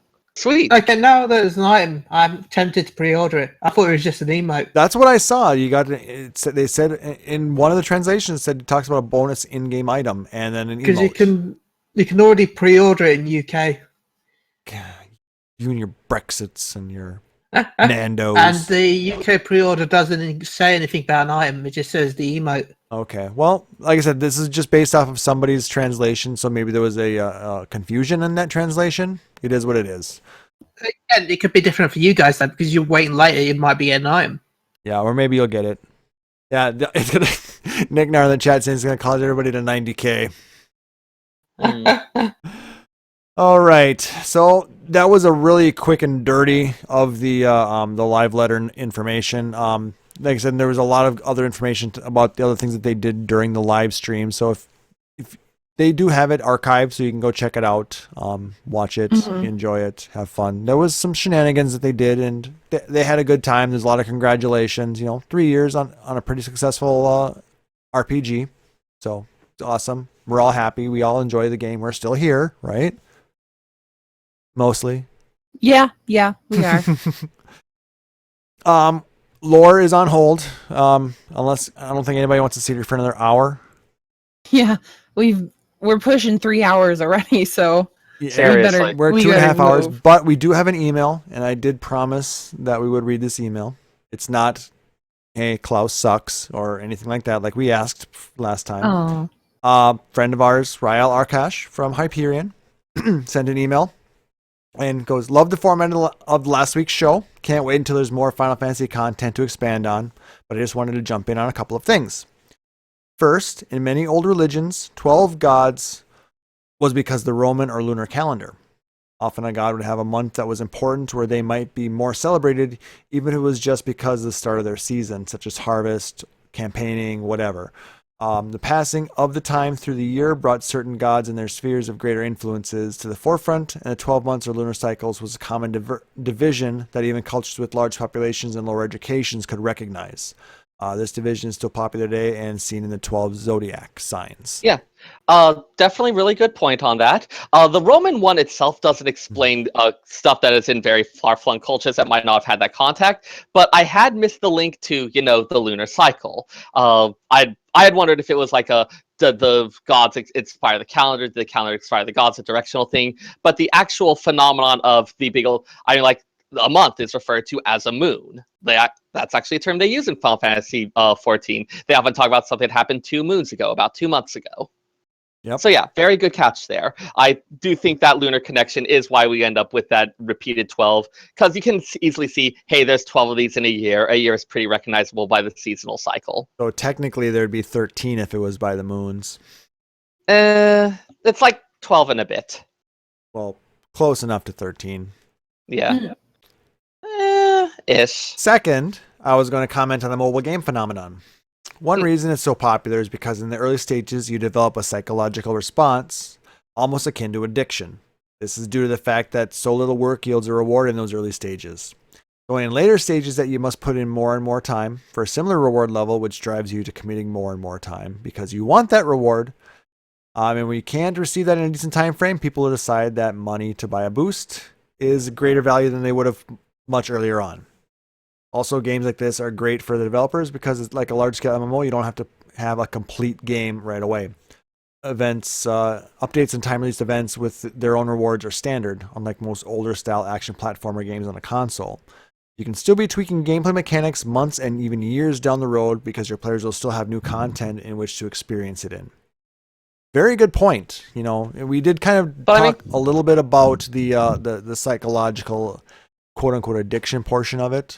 I'm curious as to what elements of that are specific to mobile games, though. I mean, it seems like a lot of those aspects, having the slow ramp up, the reward structure that creates that kind of addictive nature, is that something that's specific to mobile? It feels like you could do that in a lot of other formats. Well, so, I mean, that's definitely a contributing factor, but I don't know if it's the whole story. Yeah, I do notice that, you know, when you start a brand new game, you know, you can play for a very long time, so you're used to getting that gameplay in, and then when you get, I can only do 2 things now and I can't quite complete this level, so I have to either wait for your stamina to regenerate or, I can just go spend, a couple bucks and get a stamina refiller. But on the other hand, I know I definitely appreciate the point where it's like, okay, I could take a full half day's break from this game and not waste any stamina. And I eventually get to the point where it's like, you know what, sometimes I'll waste stamina and I don't care, but what you want to be going on can shift a lot too. It can be kind of strange. Yep. You don't want to feel like you have to be going back to it all the time. Yep. Like at a certain point, it becomes tiresome. Exactly, and that's another thing with the mobile games is after a certain point, a large group of the players do end up dropping off, either to just playing it every once in a while, or they'll just drop it completely, depending on if it really interests them. So I mean, that's why they really want to try and front load a lot of those games to try and get as much right away as they can. Convince people to spend money while they're still into it. Exactly. They always want to go for them whales. Mm-hmm. Well, I mean, because I know a lot of people who spent a lot of money on like Pokemon Go. So yeah. Anyway, thanks for the great show, guys and gal. Keep up the good work and congrats on the first year of many, I hope. Thank you so much for that email, Ryle. We do appreciate it. Yeah, thank you, Indeed. guys. Great Good food for catches thought. on that. And like I said, we want to hear from you guys, so do send us those emails, podcast@phoenixdownradio.com. We can also be found out on our website, www.phoenixdownradio.com.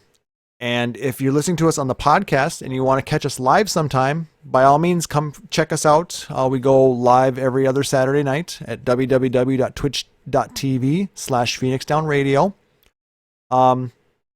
If you're watching us right now and you're new to the stream and you haven't followed us yet, go ahead and click on that little heart button below the stream and go ahead and you'll get notified when we do go live next, whether it's for our next podcast or me just doing some random stuff within this game, another Final Fantasy game, whatever I decide to stream up. Because like I said, I do plan on starting up streaming again soon. Hopefully things are settling down a little bit in my life. So FanFest is coming up and... we got some special stuff coming up with that. So, yep. Also check us out on Facebook, facebook.com/PhoenixDownRadio. And if you really enjoy what we do here, like I said, we do this because we really enjoy it, but there are some associated costs with it. Sorry, we're going the whole NPR route here now. What's wrong with going the NPR route? I'm not saying that, but I don't like asking for money. That is a thing. But But as we're not asking to be given money. Yep. We are providing something awesome and just are asking for help in creating it. We're asking for support. yes, if you enjoy the content that we're putting out and want us to continue to produce quality content, do more streams, expand on the reach that we can have and the things that we can do. We do have a Patreon page, patreon.com/PhoenixDownRadio. If you feel like putting down a couple of bucks every month to show your support, we would definitely appreciate that. And we do also have a donate button below the stream as well if you want to just do a one-time payment through like PayPal or a credit card. Like I said, it's totally optional. We don't expect it. I hate asking for money, but like I said, there are server costs and equipment costs and things like that, and I'm going to do everything I can to keep it going the best I can. But like I said, if you guys have a couple bucks that you could spare to help us out, it would be greatly appreciated. So that's all I'm going to say on that. So, but thank you guys for making this a successful first year of Phoenix Down Radio. I never really imagined that we'd get this far. But yet here we are. And we plan. We're, like I said, we're building a great community with a lot of great people still sticking around, even though we're almost 3 hours into this. I mean, this has been a long show. I had a great time, you guys. Yeah, it's awesome. I mean, I'm like super excited right now. You know what I mean? Mm-hmm. But thanks again for stopping by. Kind of like this.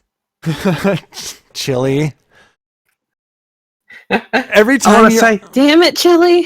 Damn it. I know exactly what you did. I want to say Oh, we thank you love to you. everyone for having me on, and congratulations on the year. Thank you, Aw. Chille. On the Thank It's you, always a pleasure to Chille. have you on. You are one of our great supporters. You are a Patreon supporter. You support us in you helped us with our fundraising to get to FanFest. You are a true friend, and we want to thank you for your support, your friendship, and for joining us today. Thank you so much. No, thank you so much for all the content you create. I'm gonna go ahead and skip plugs today and shout outs.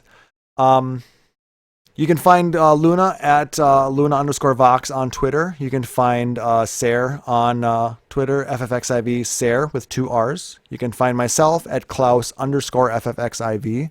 You can find Chille on Twitter at Chille with 2 L's _UK. And you can find the podcast at PHXDN Radio. Unfortunately, Sarah could not join us. Sorry. Oh my god! Like our names are that similar. Never mind. Yeah. Unfortunately, Anyways. Sayo could not join us today. I'm sure he wishes everybody the best. So he can be found at Sayo Mayo, SEYOMEYO. So hopefully he'll be able to join us sometime soon. Like I said, he's dealing with some things that he has to get taken care of. So otherwise, I'm sure he would have wanted to be here with us as well to celebrate this 1-year anniversary. Life. The thing that we ignore by doing this. Exactly. So for the absent Sayo Mayo, for Chille, for Luna, and for Sarah, I'm Klaus Nybringer, wishing everybody a wonderful evening. A huge thank you for making this a successful 1-year podcast, and take care. Bye-bye. Phoenix Down Radio is a production of PhoenixDownRadio.com and Illusion Productions. Final Fantasy XIV and Eorzea are trademarks of Square Enix. In-game content for Phoenix Down Radio is the copyright of Square Enix. Opening music for Phoenix Down Radio is provided by Guilty Gear Rock You. Check out the Metal Chocobo theme cover and many other music videos at youtube.com/Guilty Gear Rock You. Closing music for this episode is provided by Guitar Wanker 90. Please check out their full version of Matoya's Cave and other rock video game covers at youtube.com/Guitar Wanker 90. The views and opinions expressed in this episode are those of Phoenix Down Radio and its hosts and do not reflect the views of Square Enix.